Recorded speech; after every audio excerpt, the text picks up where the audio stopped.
আমার নাম মুসা ইব্রাহিম। দুনিয়ায় আপন বলতে আমার কেউ নেই, বাবা মাকেও কখনো দেখিনি। ছোটবেলা থেকেই এতিমখানায় মানুষ হয়েছি। সাথে সাথে আমি একজন কোরআনের হাফেজ। তো কলেজ পর্যন্ত এতিমখানায় পড়াশোনা করেছি।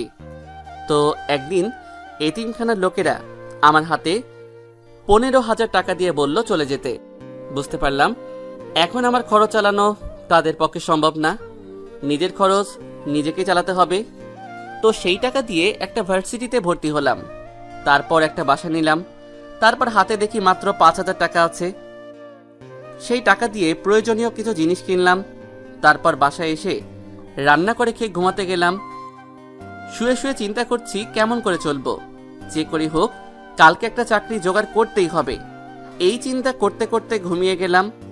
রাত 3টার দিকে ঘুম ভেঙে গেল। উঠে ওযু করে তাহাজ্জুদের নামাজ পড়লাম। তারপর আল্লাহর দরবারে দোয়া করলাম, কেননা আল্লাহ তাহাজ্জুদের সময় কাউকে ফিরিয়ে দেন না। তারপর ফজরের আজান দিল। তারপর নামাজ পড়তে মসজিদে চলে গেলাম। নামাজ পড়ে এসে কিছুক্ষণ কুরআন তিলাওয়াত করলাম। তারপর কিছু কাজ করলাম, নাস্তা বানালাম। নাস্তা খেয়েই ভার্সিটিতে চলে গেলাম। আজকে আমার ভার্সিটির প্রথম দিন। গেট দিয়ে ঢোকার সময় সবাই আমার দিকে হা করে তাকিয়ে আছে, যেন কোনো এলিয়েন যাচ্ছে। তাকিয়ে থাকবে নাই বা কেন? আমার পরনে একটা পাঞ্জাবি, তাও আবার পুরনো, একটা পুরনো প্যান্ট, তাও আবার টাকনুর উপরে, মুখে দাড়ি, মাথায় টুপি। প্রিয় পাঠক পাঠিকারা, আপনারা মনে করবেন না যে ও দেখতে খারাপ। দেখতে সে অনেক সুন্দর, একেবারে নুরানি চেহারা। তাকিয়ে থাকুক, তাতে আমার কি? আমি নবীজির সুন্নত পালন করছি। তো আমি ক্লাসের দিকে যাচ্ছিলাম, তখনই পেছন থেকে কে যেন ডাক দিল। ডাক শোনার পর ঘুরে দাঁড়ালাম, দেখি একদল মেয়ে আমাকে ডাকছে। তারপর আবারও ডাক দিল, এই বলে, এই হুজুর এদিকে আয়। তারপর তাদের কাছে গেলাম, গিয়ে বললাম, আসসালামু আলাইকুম, আমাকে ডেকেছেন? হ্যাঁ, তোকে ডাকছি। জি বলেন। এই, তুই কলেজে এরকম পোশাক পরে আসলি কেন? প্যান্ট টাকনুর উপরে পরেছিস কেন? আবার মুখে দাড়িও রেখেছিস? আমি গরিব মানুষ, আমার এত ভালো কাপড় কেনার সামর্থ্য নেই। আর টাকনুর উপরে প্যান্ট পরেছি, কারণ এটা সুন্নত। নবীজি বলেছেন যে ব্যক্তি টাকনুর নিচে কাপড় পরবে তার ওই স্থানটি কবরে জাহান্নামের আগুনে জ্বলবে। আর দাড়ি রাখাও সুন্নত, তাই রেখেছি। শাট আপ, তোকে ধর্ম সম্পর্কে এত জ্ঞান দিতে বলতে বলি নাই। কালকে যেন এরকম না দেখি। কালকে থেকে টাকনুর নিচে প্যান্ট পরবি আর দাড়িও কেটে আসবি। আমি এই কাজ করতে পারবো না, তাহলে আমার পাপ হবে, সাথে সাথে আপনাদেরও। দেখেছিস সুমাইয়া, তোর মুখের উপর কথা বলছে। একে তো শাস্তি দিতে হয়। দিতে তো হয়। এই হুজুর, তোর নাম কি? জি মুসা ইব্রাহিম। তো তুই একটা কাজ কর, এই কলেজের যে কোনো মেয়ের ওড়না ধরে টান দিবি, তাহলে তোকে যেতে দিব। না, আমি এই কাজ করতে পারবো না, আমাকে যেতে দিন প্লিজ। এত জোরে থাপ্পড় দিল যে ঠোঁট কেটে রক্ত পড়ছে। কুত্তার বাচ্চা, তোর সাহস তো কম নয়। তুই আমার মুখের উপর কথা বলিস? জানিস আমি কে? Mind your language miss Sumaiya. আপনি এতক্ষণ আমাকে যা বলেছেন, কিন্তু আমার বাবা মাকে কিছু বলবেন না। এত জোরে থাপ্পড় মারলো যে ভারসাম্য হারিয়ে মাটিতে পড়ে গেলাম। কুত্তার বাচ্চা, কি করবি তুই? তোর কিছু করার ক্ষমতা আছে? আসলেই আমার তো কিছু করার ক্ষমতা নেই। তখন কে জানি আমাকে হাত দিয়ে বলল, উঠো। দেখলাম একজন ছেলে, মুখে দাড়ি, গায়ে পাঞ্জাবি, চেহারাটাও অনেক সুন্দর। তখন আমি তার হাত ধরে উঠলাম। তখনই সুমাইয়া বলে উঠল যে, এই যে আরেকজন হুজুর আসছে। এতদিন একজন ছিল, এখন আরেকজন এসে জুটলো। আপু, ও নতুন, ওকে মাফ করে দিন। চল ভাই, ক্লাসে যায়। এখন আপনাদেরকে সুমাইয়ার পরিচয় দেই। তার পুরো নাম সুমাইয়া তাবাসসুম। খুব মডার্ন মেয়ে, ইসলাম সম্পর্কে কোনো জ্ঞান নেই, অশালীন পোশাক পরে ঘুরে বেড়ায়, অনেক অহংকারী মেয়ে। তো এখন আমরা ক্লাসের দিকে যাচ্ছি। তখন ছেলেটি জিজ্ঞাসা করলো, আচ্ছা ভাই, তোমার নাম কি? জি মুসা ইব্রাহিম। তোমার নাম কি? আসিফ ইব্রাহিম। দেখলে তোমার সাথে আমার কত মিল। জি। আচ্ছা ভাই, আমাদের ক্লাস কোন দিকে? আমরা ক্লাসের দিকেই যাচ্ছি। চলো। ক্লাসের ভিতরে ঢুকলাম। সবাই আমার আর আসিফের দিকে হা করে চেয়ে আছে, কেননা আমরা যে হুজুর, দাড়ি রেখেছি এই জন্য। আমরা একেবারে লাস্ট বেঞ্চে গিয়ে বসলাম। কেননা আমরা তো গরিব, তাই আমাদেরকে কেউ ফার্স্ট বেঞ্চে বসতে দিবে না। তো আমরা বসে গল্প করতে লাগলাম। আসিফ আমাকে জিজ্ঞাসা করলো, মুসা, তোমার পরিবারে কে কে আছে? ভাই আমি এতিম, আমার কেউ নাই। আপনার কে কে আছে? আমিও তোমার মতোই এতিম, আমারও কেউ নাই, বাবা মাকে দেখি নাই। ও সরি ভাই, কষ্ট দেওয়ার জন্য। তো আমরা কথা বলছিলাম, তো এমন সময় দেখি স্যার এসেছে। আমরা সবাই দাঁড়িয়ে সালাম দিলাম। তিনি সবাইকে বসতে বললেন, তারপর সবার পরিচয় নিচ্ছেন। এমন সময় আমাকে ডাকলেন। এই ছেলে, দাঁড়াও। জি স্যার। তোমার নাম কি? মুসা ইব্রাহিম। তুমি কলেজে এরকম ড্রেস পরে এসেছো কেন? আবার মুখে হুজুরদের মতো দাড়িয়েও রাখছো। তার কি দাড়ি রাখার বয়স হয়েছে? প্যান্ট টাকনোর উপর পরেছো কেন? স্যার আমি গরিব মানুষ, ভালো কাপড় কেনার সামর্থ্য আমার নেই। আর স্যার দাড়ি রাখার বয়স লাগে না, বয়স হয়েছে বলেই আল্লাহ দাড়ি দিয়েছেন, তা আমাদের রাখা সুন্নত। ওকে, বসো। আমি বসে পড়লাম। পরে স্যার ক্লাস করানো শুরু করলেন। আমরা মনোযোগ দিয়ে ক্লাস করছিলাম। এমন সময় দরজার সামনে থেকে একটি মেয়ে বলল, may I come in sir? আমি তাকিয়ে দেখি সকালে আমাকে থাপ্পড় দেওয়া মেয়েটি। তারপর আমি আমার চোখ নামিয়ে ফেললাম, কেননা জাহান্নামের দিকে তাকাতে হয় না। এখন আপনাদের মনে প্রশ্ন জাগতে পারে, আমি নুসরাতকে জাহান্নাম কেন বললাম। আপুরা, আপনারা কিছু মনে করবেন না। বর্তমান যুগে কিছু মেয়ে আছে যারা অশালীন পোশাক পরে ঘুরে বেড়ায়, এই জন্যই ওইসব মেয়েরা ধর্ষণের শিকার হয়। কেননা তারা যেসব জামা কাপড় পরে তাতে তাদের শরীরের অংশ বোঝা যায়। অনেকে হিজাব পরে, মনে করে তারা ধার্মিক হয়ে গেছে, কিন্তু না, তারা আর তাদের প্রতি পুরুষদের প্রলোভিত করছে। যদি সব মেয়েরা ইসলামিক নিয়ম অনুযায়ী পর্দা করত, তাহলে বর্তমানে বাংলাদেশে ধর্ষণ কমে যেত। আমি যদি খারাপ কিছু বলে থাকি তাহলে আমাকে ক্ষমা করে দিবেন। Yes, come in. ও সোমাইয়া, তুমি বসো। Thanks sir. ডিয়ার স্টুডেন্ট, ওর নাম সোমাইয়া তাব্বাসুম। ওর বাবা এই কলেজের। সবাই একসাথে ওকে হাই বলল, শুধু আমি আর আসিফ বলিনি। কেননা হাই বলার চেয়ে সালাম দেওয়া উত্তম। আমি ভাবতে লাগলাম, ওর বাবা কলেজের প্রতিষ্ঠাতা বলে ওর এত অহংকার। এত অহংকার ভালো না। অহংকার তাকেই মানায় যার কোনো কিছুর অভাব নেই, কিন্তু আমাদের কিছু না কিছুর অভাব আছে। অহংকার শুধু আল্লাহকেই মানায়, কারণ তার কোনো কিছুর অভাব নেই। নবীজি সাল্লাল্লাহু আলাইহি ওয়াসাল্লাম বলেছেন, আল্লাহ তাআলা ইরশাদ করেছেন, অহংকার আমার ভূষণ। এখন আমরা গল্পে আসি। পরিচয় পর্ব শেষে স্যার ক্লাস নিতে শুরু করলেন। আমি আর আসিফ মনোযোগ দিয়ে ক্লাস করছিলাম। তারপর ঘন্টা বেজে গেল, স্যার চলে গেলেন। এইভাবে সবগুলো ক্লাস শেষ হওয়ার পর আমি আর আসিফ যখন ক্লাস থেকে বের হচ্ছিলাম, তখনই সুমাইয়া ও তার বান্ধবীরা আমাদের ডাক দিল। এই যে দুজন হুজুর, এদিকে আয়। আমরা গিয়ে বললাম, জি বলেন। কালকে যেন দেখি দাড়ি কাটিয়ে এসেছিস, আর প্যান্টও টাকনুর নিচে পড়বি, তা না হলে কলেজ থেকে বের করে দিব। আমি একটা মুচকি হাসি দিয়ে সেখান দিয়ে চলে আসলাম। আপনারা কি মনে করছেন আমি ভয় পেয়েছি? না, আমাকে যদি মেরে ফেলাও হয় তবুও আমি দাড়ি কাটবো না। তো আমি আর আসিফ রাস্তা দিয়ে হাঁটছিলাম। তখন আমি আসিফকে জিজ্ঞাসা করলাম, আসিফ বলো। তুই কি করিস? একটা দোকানে পার্ট টাইম জব করি, বিনিময়ে মাসে 8,000 টাকা দেয়। ভাই, আমাকে একটা চাকরির ব্যবস্থা করে দিতে পারবি? আগে দোকানে যাই, ম্যানেজারের সাথে কথা বলি। চল। তারপর আমি আর আসিফ দোকানে গেলাম। দোকানে গিয়ে আসিফ ম্যানেজারের সাথে কথা বলছে। আসসালামু আলাইকুম স্যার। ওয়ালাইকুম আসসালাম। আরে আসিফ যে, কেমন আছো তুমি? জি স্যার, ভালো। কিছু কথা ছিল। বলো। স্যার, এই যে আমার বন্ধু, ওর একটা চাকরির প্রয়োজন। স্যার, আমাদের দোকানে কি ওকে চাকরি দেওয়া যাবে? একজন লোক লাগবে। ওকে, তোমার বন্ধুকে চাকরি দিলাম। আমি মনে মনে আলহামদুলিল্লাহ বললাম, কেননা আল্লাহ যদি না চাইতেন তা না হলে আমি এই চাকরিটা পেতাম না। তারপর ম্যানেজারকে বললাম, ধন্যবাদ স্যার। আরে এতে ধন্যবাদ দেওয়ার কিছুই নেই। তুমি আসিফের বন্ধু, আমি জানি তুমি কখনোই আমাকে ঠকাবে না, সেই বিশ্বাস আমার আছে। কবে থেকে কাজ করবে সেটা বলো। স্যার আজকে থেকেই করি। ওকে, তুমি আর আসিফ এখন থেকে কলেজ ছুটির পর কাজ করবে। জি স্যার। তারপর দোকান থেকে বের হয়ে আসিফকে জিজ্ঞাসা করলাম, আসিফ তুই থাকিস কই? দোস্ত, একটা বাসা ভাড়া করে থাকি, এখন থেকে তুইও থাকবি আমার সাথে। ও, আমিও একটা বাসা ভাড়া নিয়েছি, সেখানেই থাকি। ওকে ভাই, গেলাম, ভালো থাকিস। আসসালামু আলাইকুম। ওয়ালাইকুম আসসালাম। আমি বাসায় চলে আসলাম। বাসায় এসে আমি রান্না করে খেয়ে ঘুমিয়ে গেলাম। রাত 3টার দিকে ঘুম ভাঙলো। উঠে অজু করে তাহাজ্জুদের নামাজ পড়লাম। তারপর ফজরের আজান দেওয়ার পর মসজিদে চলে গেলাম। নামাজ পড়ে এসে আমি পড়তে বসলাম। তারপর নাস্তা বানিয়ে খেয়ে কলেজে চলে গেলাম। যাওয়ার পথে রাস্তা পার হতে গিয়ে কিসের সাথে জানি ধাক্কা খেলাম। তারপর আর কিছু মনে নেই। তারপর চোখ খুলে দেখি আমি একটা কেবিনে। তখনই কে জানি বলল, কেমন লাগছে বাবা তোমার? পাশে তাকিয়ে দেখি একজন মাঝবয়সী মহিলা বসে আছেন। আমি বললাম, আলহামদুলিল্লাহ, এখন ভালো আছি। এরপর উনি যা বললেন তা শুনে তো আমি অবাক। উনি বললেন যে, তুমি ওই দিন আমার গাড়ির সাথে ধাক্কা খাও, তারপর তুমি অজ্ঞান হয়ে যাও, তারপর তোমাকে হাসপাতালে নিয়ে আসি। আজকে 24 ঘন্টা পরে তোমার জ্ঞান ফিরল। ধন্যবাদ আপনাকে আমাকে হাসপাতালে নিয়ে আসার জন্য। না বাবা, এতে ধন্যবাদ দেওয়ার কিছুই নেই, এটা আমার কর্তব্য।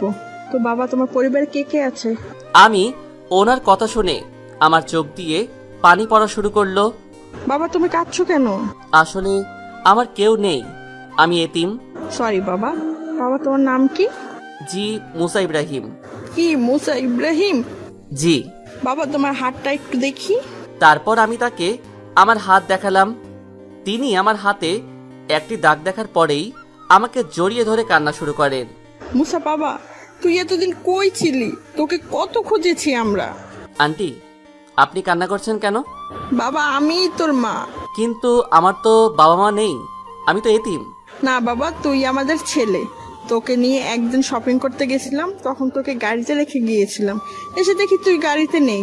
তোর বাবা দেশের 10 জন বিজনেসম্যানদের মধ্যে একজন হয়। পুলিশ তোকে অনেক খুঁজে কিন্তু পায় না।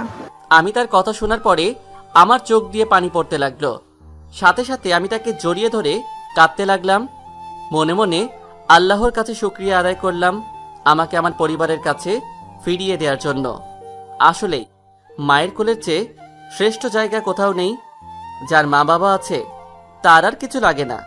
তারা সব বিপদ থেকে আমাদের রক্ষা করে, আমাদের সব আবদার পূরণ করে।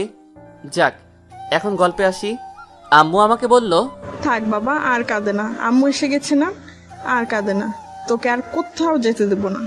আম্মু জানো, আজকে আমি অনেক খুশি। আল্লাহর কাছে হাজারো ধন্যবাদ, আমি আমার পরিবারকে ফিরে পেয়েছি। আমার আর কিছু চাই না। আচ্ছা আম্মু, আমাকে কবে ছাড়বে হাসপাতাল থেকে? আজকেই ছেড়ে দিবি। যদি নাও ছাড়ে তাহলে তোকে জোর করে নিয়ে যাব। আমি আম্মুর কথা শুনে হাসতে লাগলাম। অনেকদিন পর নিজের ছেলেকে পেয়েছে তো, তাই এইরকম করছে। এরপর আম্মু ডাক্তারের সাথে কথা বলল।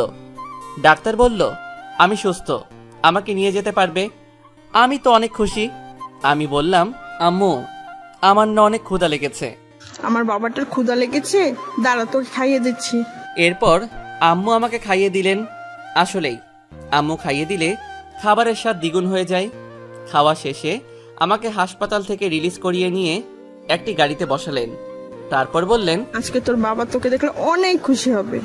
আচ্ছা আম্মু, আব্বুর নাম কি? আব্বু কি করে? তোর বাবার নাম দাউদ ইব্রাহিম, দেশের টপ 10 বিজনেসম্যানদের মধ্যে একজন। আমি তো আম্মুর কথা শুনে অবাক। দেশের নাম্বার 1 বিজনেসম্যান আমার বাবা?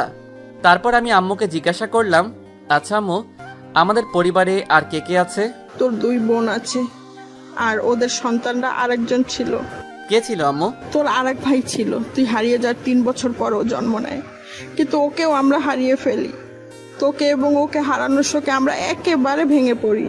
আম্মুকে আমি বুকে জড়িয়ে বলি, কেঁদো না আম্মু, একদিন ওকেও আমরা খুঁজে পাবো। আজকে তোর বোনদের সারপ্রাইজ দিব, কিন্তু আগে চকলেট কিনতে হবে। কেন আম্মু? চকলেট কিনতে হবে কেন?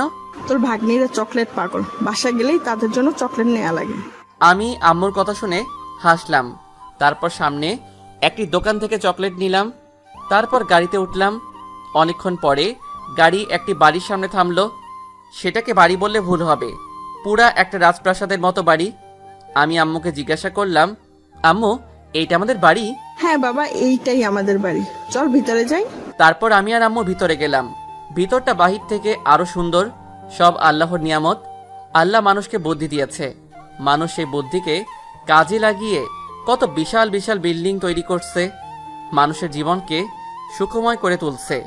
এই জন্য আল্লাহর কাছে আমাদের খাঁটি মনে শুকরিয়া আদায় করা উচিত। যাক, এখন গল্পে আসি।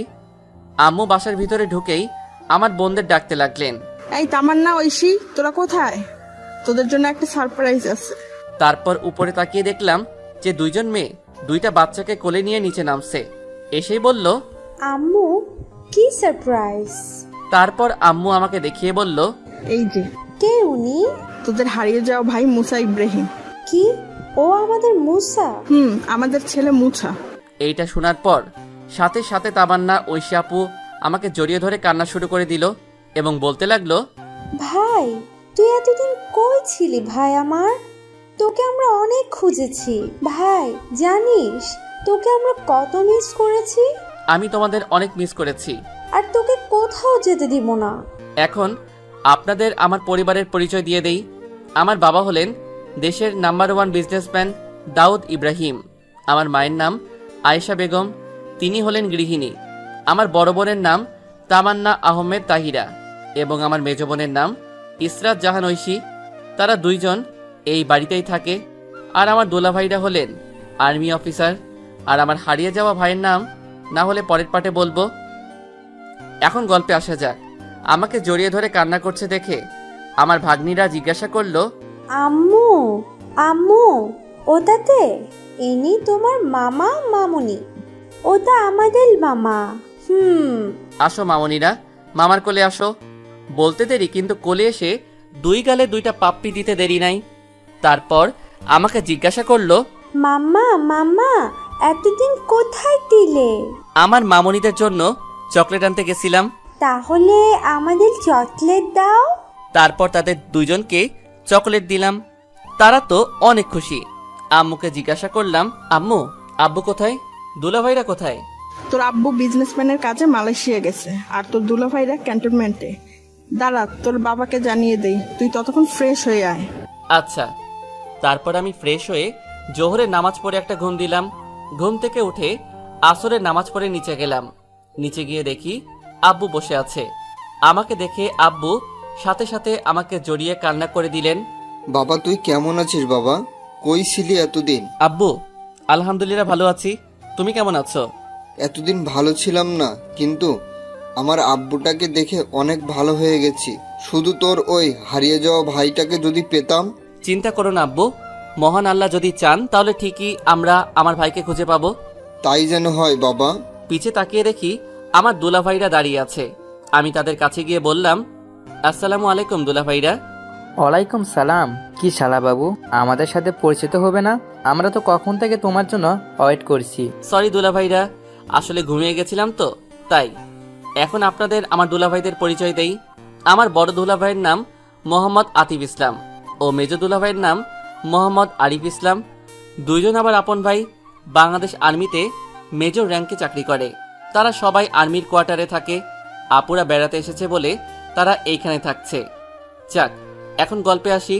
তো আব্বু আর দুলাভাইরা উপরে ফ্রেশ হতে গেল, আর আমি সোফায় বসে আমার সাদিয়া ও সাফা মামনির সাথে খেলা করছিলাম। দুইজনই পার্টনার নাম্বার 1।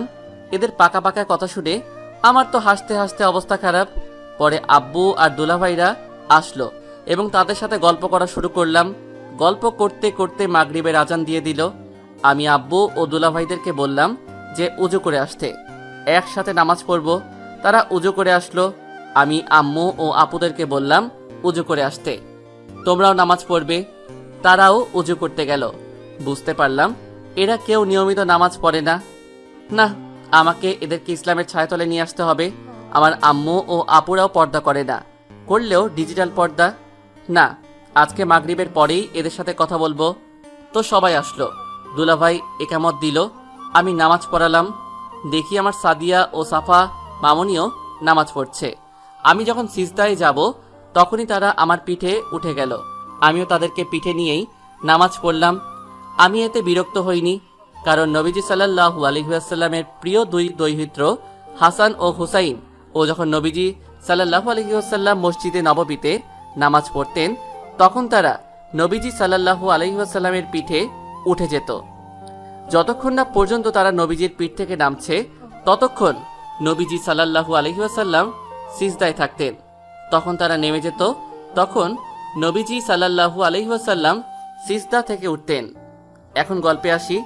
আমার নামাজ পড়ানো শেষ হলো। পরে আমার দুই মামনিকে পিঠ থেকে নামিয়ে কোলে নিলাম। পিছনে ফিরে তাকিয়ে দেখি সবার চোখে পানি। আমি জিজ্ঞাসা করলাম, আব্বু তোমাদের চোখে পানি কেন? আগে কখনো এরকম সুন্দর তেলাওয়াত শুনিনি। কেমন করে শিখলি এত সুন্দর তেলাওয়াত? বাবা, আমি কোরআনের হাফেজ। আস্তে আস্তে আমি এইরকম তিলাওয়াত শিখেছি। বাবা, তুই কোরআনে হাফেজ? জি বাবা। যাক, আমার ছেলে কোরআনে হাফেজ, তাতে আমি অনেক খুশি। আম্মু আব্বু যদি কিছু মনে না করো তাহলে তোমাদের কিছু কথা বলবো। এমনভাবে বলছিস কেন বাবা? তুই কথা বলবি, আমরা মনে করব কেন? ধন্যবাদ আব্বু। আচ্ছা আব্বু, তুমি কি নিয়মিত নামাজ পড়ো? না বাবা, কাজের চাপে পড়া হয় না। আম্মু, তুমি নামাজ পড়ো? না বাবা, পড়তে পারি না, অনেক কাজ থাকে তো তাই। আপু, তোমরা নামাজ পড়ো? না ভাই। দুলাভাই, আপনারা? না ভাই। আমি তারপর বলা শুরু করলাম, আব্বু আম্মু, জীবনে কাজ অনেক থাকবে, কিন্তু আমাদের নামাজও পড়তে হবে। তোমরা যদি নামাজ না পড়ো তাহলে তোমাদের জাহান্নামে যেতে হবে। আমি চাই না আম্মু তোমরা জাহান্নামে যাও। আমাদের কাজের ফাঁকে ফাঁকে নামাজ পড়তে হবে। এক ওয়াক্ত নামাজ না পড়ার জন্য আমাদের হাজার হাজার বছর জাহান্নামের আগুনে পড়তে হবে। আব্বু আম্মু, প্লিজ তোমরা এখন থেকে নামাজ পড়ো। বাবা, তুই ঠিকই বলেছিস, এখন থেকে আমরা 5 ওয়াক্ত নামাজ পড়ব। আব্বু, তুমি কি ঠিকমতো জাকাত দাও? না বাবা, দেই না। আব্বু, তোমার তো অনেক সম্পত্তি, তোমার জাকাতের পরিমাণও অনেক বেশি। আব্বু, তোমার কাছে যদি নিসাব পরিমাণ সম্পদ থাকে তাহলে তোমার উপর জাকাত ফরজ। যে পরিমাণ সম্পদ থাকলে জাকাত ফরজ হয় তাকে নিসাব পরিমাণ সম্পদ বলে। নিসাব পরিমাণ সম্পদের পরিমাণ হলো 7.5 ভরি সোনা অথবা 52.5 ভরি রূপা, অথবা সেই পরিমাণ অর্থ সম্পদ থাকলে তার উপর জাকাত ফরজ হয়। আব্বু, তাহলে তো তোমার এর চেয়েও বেশি সম্পদ আছে, তাহলে তো তোমার উপর জাকাত অনেক আগে থেকেই ফরজ। আব্বু, তোমার জাকাত দেওয়া উচিত, কিন্তু জাকাত দেওয়ার শর্ত হলো তোমার ওই সম্পদ 1 বছরকাল স্থায়ী থাকতে হবে, তাহলে তোমার উপর জাকাত ফরজ। তোমার এই সম্পদে গরিবেরও অধিকার আছে। আল্লাহ তাআলা বলেছেন যে, আর তাদের সম্পদে ভিক্ষুক ও বঞ্চিতদের অধিকার রয়েছে। সূরা আজ-জারিয়াত আয়াত 19। আমরা যদি জাকাত না দেই তাহলে আমাদের পরকালে কঠিন আযাব ভোগ করতে হবে। আল্লাহ তাআলা বলেছেন যে, হে ঈমানদারগণ, পণ্ডিত ও সংসার বিরাগীদের অনেকে লোকদের মালামাল অন্যায়ভাবে ভোগ করে চলেছে এবং আল্লাহর পথ থেকে লোকদেরকে নিবৃত রাখছে। আর যারা স্বর্ণ ও রূপা জমা করে রাখে এবং তা ব্যয় করে না আল্লাহর পথে, তাদের কঠোর আযাবের সুসংবাদ শুনিয়ে দিন। বাবা, তুই আমাদের চোখ খুলে দিয়েছিস। এতদিন আমরা ভুল পথে ছিলাম, তুই আমাদেরকে সঠিক পথ দেখিয়ে দিলি। তোর মতো এক সন্তানের বাবা হয়ে আমি গর্বিত। না বাবা, আমি তোমাদের পথ দেখাইনি, আমার পরওয়ারদিগার আমার মাধ্যমে তোমাদের হেদায়েতের পথ দেখিয়েছেন। আমি শুধু একটি মাধ্যম।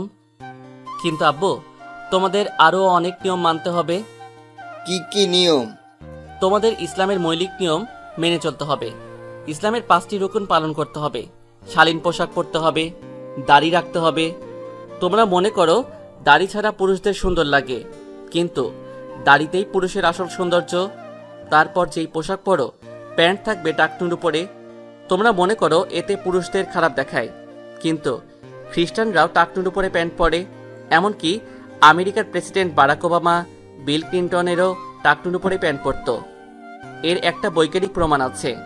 বৈজ্ঞানিক প্রমাণটা কি বাবা? বৈজ্ঞানিক প্রমাণটা হলো পুরুষের টাকনুর ভিতর প্রচুর পরিমাণে টেস্টোস্টেরন হরমোন থাকে, এজন্য সেখানে আলো বাতাসের প্রয়োজন হয়।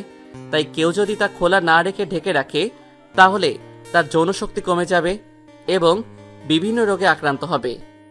বাবা, তুই এত কিছু জানিস? বাবা, আল্লাহ তোর মাধ্যমে আমাদের সঠিক পথ দেখিয়েছেন। আমরা এখন থেকে এইসব নিয়ম মেনে চলবো। আলহামদুলিল্লাহ, আল্লাহ তোমাদের এইসব নিয়ম মেনে চলার তৌফিক দান করুক। আম্মু ও আপুরা, তোমাদের কিছু কথা বলি। তুই কথা বলবি, তাতে আমাদের পারমিশন লাগে? বল বাবা, কি বলবি? আম্মু, তোমরা কি পর্দা করো? আমি হিজাব পরি বাবা, তাতে পর্দা হবে না? হ্যাঁ ভাই, ঠিকই, তাতে আমাদের পর্দার হবে না। না, এতে হবে না। তোমাদের নিকাব পড়তে হবে, কেননা নিকাব এই নারীদের সুন্দর দেখায়। কেন বাবা, হিজাব পরলে কি সমস্যা? আম্মু, হিজাব পরলে মুখ দেখা যায়, কিন্তু ইসলামে নিয়ম আছে, শুধু গায়রে মাহরাম ছাড়া আর কেউ তোমাদের দেখতে পারবে না। গায়রে মাহরাম কি বাবা? যে সকল পুরুষের সামনে যাওয়া নারীর জন্য শরীয়তে জায়েজ নয় এবং যাদের সাথে বিবাহ বন্ধন বৈধ, তাদেরকে গায়রে মাহরাম বলে। গায়রে মাহরামের সামনে একান্ত অপারক হয়ে যদি যাওয়াই লাগে তবে নারী পূর্ণ পর্দা করে সামনে যাবে। গায়রে মাহরাম কারা? মাহরাম বাদে সমস্ত বিশ্বে মহাবিশ্বের যত পুরুষ আছে সব গায়রে মাহরাম। বাবা এতদিন আমরা কি পাপটাই করেছি? বাবা তুই আমাদেরকে সঠিক পদের সন্ধান দিলি। না আম্মু, আমি দেইনি, মহান আল্লাহ তাআলা দিয়েছেন। এখন থেকে আমরা ইসলামের নিয়ম মেনে চলবো ইনশাল্লাহ। আমি আল্লাহর কাছে শুকরিয়া জানালাম এদেরকে হেদায়েতের পথ দেখানোর জন্য। এরপর এশারের আজান দিল, সবাইকে নিয়ে নামাজ পড়লাম। এইবারও আমার মামনি দুইজন আমার উপর উঠে গেছে। নামাজ পড়ার শেষে তাদের দুইজনের সাথে খেলা শুরু করলাম। দুইজনই বহুত পাকা, কিন্তু দেখতে একেবারে গুলুমুলু কিউটে ডিব্বা। এমন সময় আমাদের খাওয়ার জন্য ডাক পড়ল। টেবিলে বসে দেখি অনেক পদের খাবার, আবার সব আমার পছন্দের খাবার।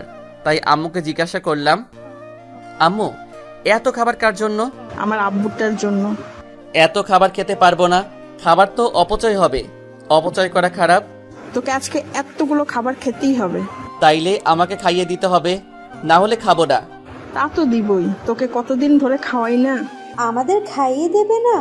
তোরা কি বাচ্চা নাকি যে তোদের খাইয়ে দেব? ভাইকে পেয়ে আমাদের ভুলে গেলা? ওকে তোদেরও খাইয়ে দেব, খুশি? আপুরা মাথা চাকালো।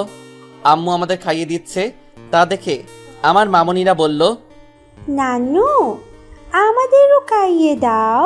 এই বুড়িরা দেখ না, আমি তোমাদের আম্মু ও মামাকে খাইয়ে দিচ্ছি। আগে তাদের খাইয়ে দিই, তারপর তোমাদেরও দিব।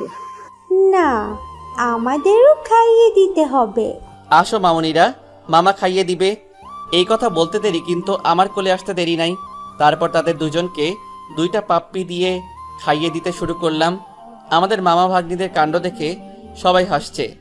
খাওয়া শেষে আমি ঘুমাতে যাব, এমন সময় আমার মামনিরা বলল, আমরাও মামাল কাতে ঘুমাবো। না আজকে না, অন্যদিন। না আজকে।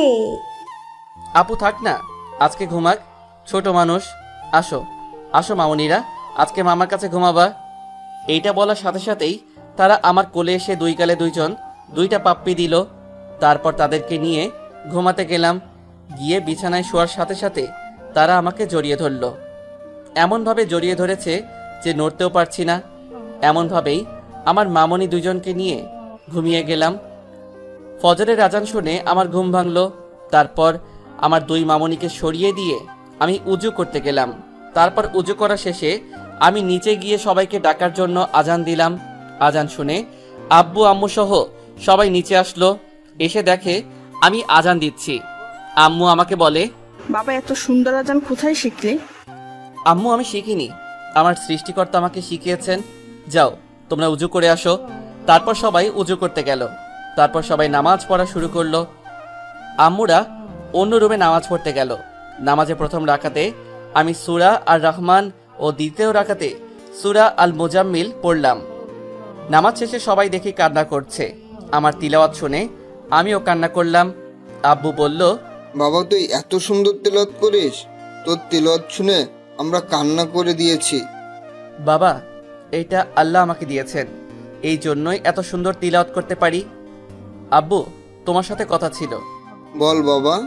আব্বু আমাকে একটা মোবাইল দেওয়া যাবে? একটা বন্ধুর সাথে কথা বলতাম।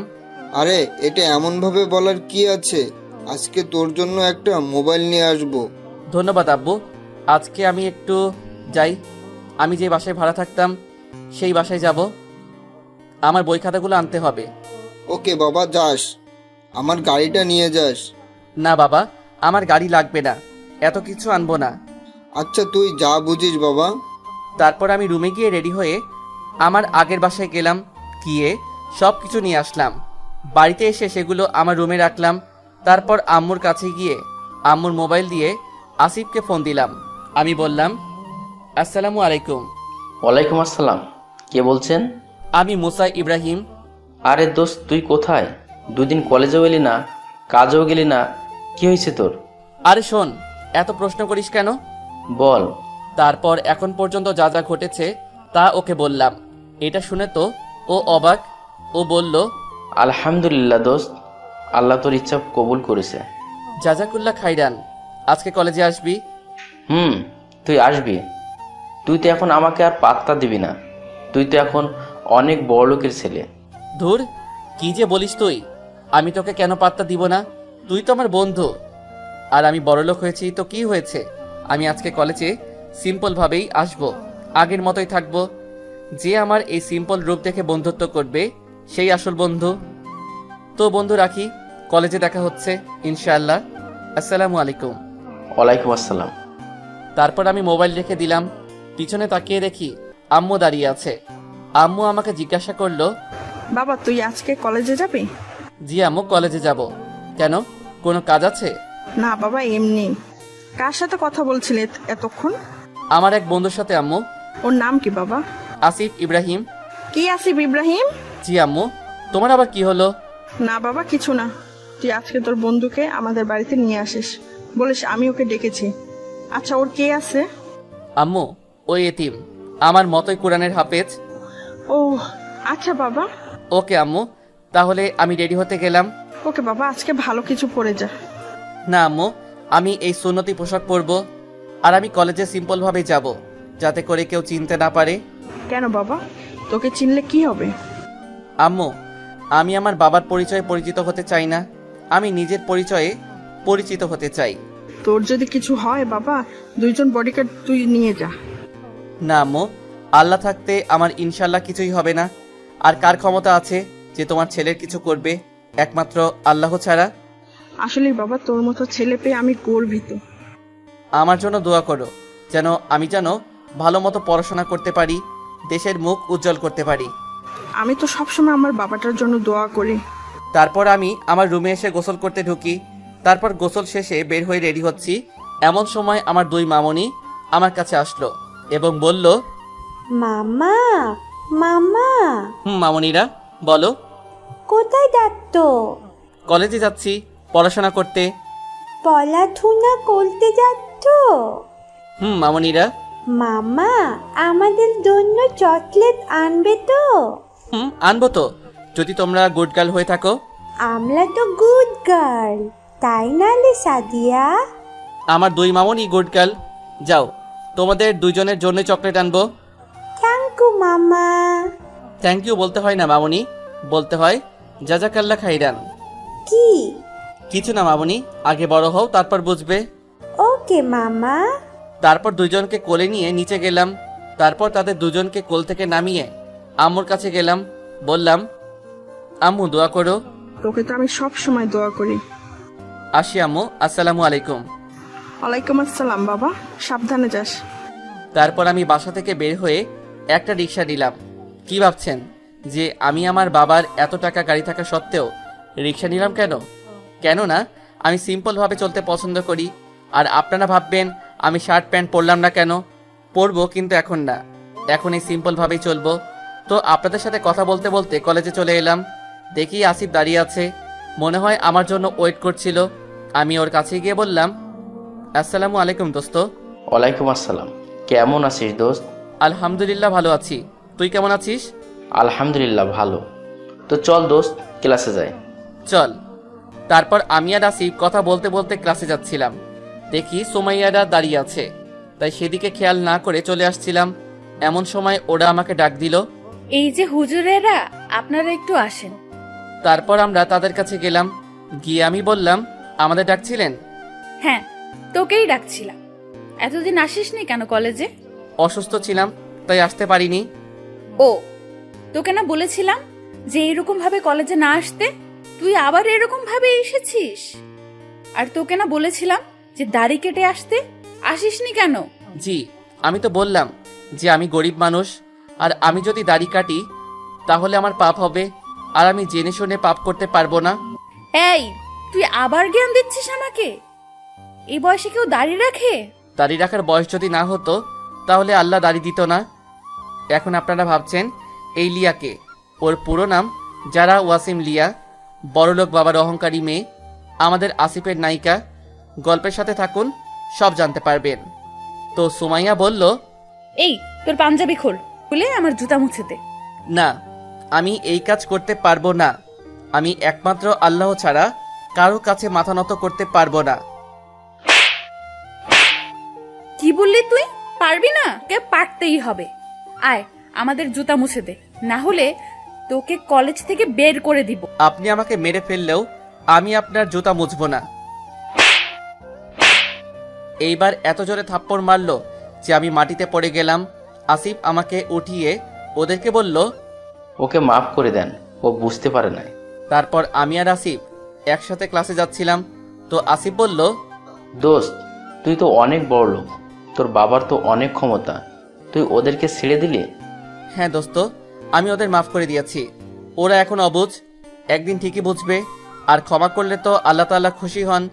আমাদের নবী সাল্লাল্লাহু আলাইহি ওয়াসাল্লাম ও মক্কা বিজয়ের সময় সবাইকে ক্ষমা করে দিয়েছেন। চাইলেই তিনি তাদের উপর প্রতিশোধ দিতে পারতেন, কিন্তু নেননি। দোস্ত, তুই ঠিক বলছিস। আমাদের সবাইকে নবীজি সাল্লাল্লাহু আলাইহি সাল্লামের আদর্শ মেনে চলা উচিত। চল ক্লাসে যাই। তারপর আমি আর আসিফ ক্লাসে গেলাম। তারপর একটা একটা করে ক্লাস শেষ হলো। আমি আর আসিফ ক্লাস থেকে বের হচ্ছিলাম। তখন আমি বললাম, আসিফ, তোকে আম্মু যেতে বলেছে, তোকে বলে দেখবে। ওর বেটা, তুই হলি বড় লোক, তোর বাড়িতে আমি গিয়ে কি করব? চুপ, তুই আমার বন্ধু, নিজেকে গরিব ভাববি না কখনো। কিন্তু আমার তো দোকানে যেতে হবে। পরে যাস, এবার চল। চল। তারপর আমি আর আসিফ আমাদের বাড়ির উদ্দেশ্যে হাঁটতে লাগলাম। তারপর বাড়িতে এসে পৌঁছালাম। বাড়িতে ঢুকে দেখি 3 জন বোরকা পরা মহিলা দাঁড়িয়ে আছে, আবার 2টা পিচ্চি বাচ্চাও বোরকা পরে দাঁড়িয়ে আছে। তো আমি তাদেরকে সালাম দিলাম, তারাও দিল। দেখি তারা মুচকি মুচকি হাসছে। তো আমি জিজ্ঞাসা করলাম, আপনারা কে? তারপর তারা নিজেদের মুখের নিকাব সরালো। আমি দেখে তো পুরা অবাক। এরা আর কেউ না, এরা আমার আম্মু ও আপুরা। তখন আমি বললাম, আম্মু আপু তোমরা হ্যাঁ, তোমরা কখন এসব কিনলে? তুই যখন কলেজে গিয়েছিলি তখন আমি আর তোর আপুরা মার্কেটে গেছিলাম, তখন এসব কিনে আনলাম। আমি তো অনেক খুশি। আমি আল্লাহর কাছে শুকরিয়া জানালাম। তারপর আমি আম্মুকে জিজ্ঞাসা করলাম, আম্মু, এই পিচ্চিগুলা কে? এরা তো সাদিয়া ও সাফা। কি, এরা আমার মামুনি? তারপর তাদের কাছে গেলাম, গিয়ে ওদেরকে কোলে নিলাম। ওরা আমার 2 গালে 2টা পাপ্পি দিয়ে বলল, মামা, আমাদের কেমন লাগতে? একেবারে পরীর মতো। তারপর আমি তাদেরকে কোল থেকে নামিয়ে দিয়ে আসিফের কাছে গেলাম। এতক্ষণ আসিফের কথা ভুলে গেছিলাম। আমি আসিফকে আম্মুর কাছে নিয়ে এসে বললাম, আম্মু, ও আমার বন্ধু আসিফ। বাবা, তুমি আসিফ ইব্রাহিম? জি আন্টি। আচ্ছা বাবা, তোমার কি বাম হাতে কি একটা দাগ আছে? জি আন্টি, এইটা আমার জন্ম দাগ। দেখি একটু। তারপর আসিফ আম্মুকে ওই দাগটা দেখালো। ওইটা দেখার পর আম্মু আসিফকে জড়িয়ে ধরে কান্না শুরু করলো। তারপর আম্মু আব্বুকে ডাকা শুরু করলো। আব্বু এসে বলল, কি হয়েছে, ডাকছো কেন? আমাদের আসিফকে পেয়ে গেছি, এই যে আমাদের আসিফ। ও আমাদের আসিফ? হ্যাঁ, ও আমাদের আসিফ, ওর বাম হাতে জন্মদাগ আছে। এইটা শোনার পর আব্বু আসিফকে জড়িয়ে ধরলো। তখন আসিফ বলল, কিন্তু আন্টি, আমি তো এতিম। বাবা, তুই এতিম না। তারপর আম্মু আসিফকে বলল কিভাবে সে হারিয়ে গেল, আর এটাও বলল যে আমি ওর আরেক ভাই। তখন ও আমাকে সে জড়িয়ে ধরলো এবং বলল, ভাই, আজকে আমি অনেক খুশি। আমার পরিবারকে আমি পেয়ে গেছি, সাথে আমার ভাইকেও। ভাই, আল্লাহ আমাদের দোয়া কবুল করেছেন। তারপর সবাই ওকে নিয়ে পাগল হয়ে গেল। তখন আমি আসিফকে বললাম, আসিফ, তুই যেই দোকানে কাজ করতি, আজকে চল সেই দোকানে যাই। কেন ভাই? কেন আবার? বলে আসবো যে আমরা আর দোকানে কাজ করব না, আর তোর আগের বাসার জিনিসপত্র সব নিয়ে আসবো। চল। তারপর আমি আর আসিফ গেলাম আমাদের ওই দোকানে যেখানে আমরা কাজ করতাম। সেখানে গিয়ে তাকে সব কথা খুলে বললাম। তিনি এই কথা শুনে অনেক খুশি হলেন। আসলে লোকটা অনেক ভালো, তা না হলে আমাকে কি চাকরি দিত? তারপর সেখান থেকে আসিফের আগের বাসায় গিয়ে ওর সব জিনিসপত্র নিয়ে আসলাম। আসার সময় আমার 2 মামনির জন্য চকলেট নিয়ে নিলাম, তা না হলে তো গাল ফুলিয়ে সারাদিন বসে থাকবে। তারপর বাসায় এসে 2 জনকে চকলেট দিলাম, দিয়ে 2 জন উপরে গেলাম ফ্রেশ হতে। ও ওর রুমে গেল, আমি আমার রুমে আসলাম। তারপর ফ্রেশ হয়ে নামাজ পড়ে নিচে গেলাম, গিয়ে দেখি আসিফ, সাদিয়া ও সাফার সাথে দুষ্টামি করছে। সেখানে গিয়ে আমিও যোগ দিলাম। তারপর আম্মু আমাদের খেতে ডাকলো। খাওয়া শেষে রুমে চলে আসলাম। এসে দেখি মামনি 2 জন আমার কাছে আসছে। আমি জিজ্ঞাসা করলাম, কি মামনিরা, এখানে কেন? ঘুমাবে না তোমরা? আমরা আজকেও তোমার কাছে ঘুমাবো। তোমাদের আম্মু যদি তোমাদের বকা দেয়? না, দিবে না, আমরা ঘুমাবই।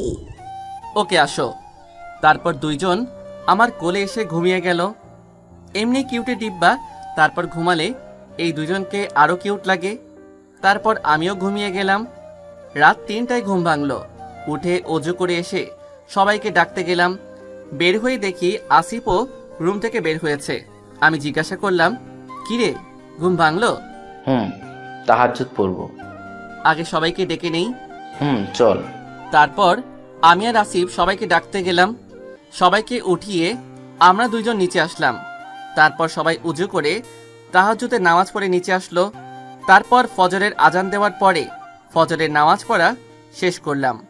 নামাজ শেষে সবাই যার যার রুমে গিয়ে ঘুমিয়ে পড়ল। আমিও আমার রুমে গিয়ে ঘুমিয়ে গেলাম।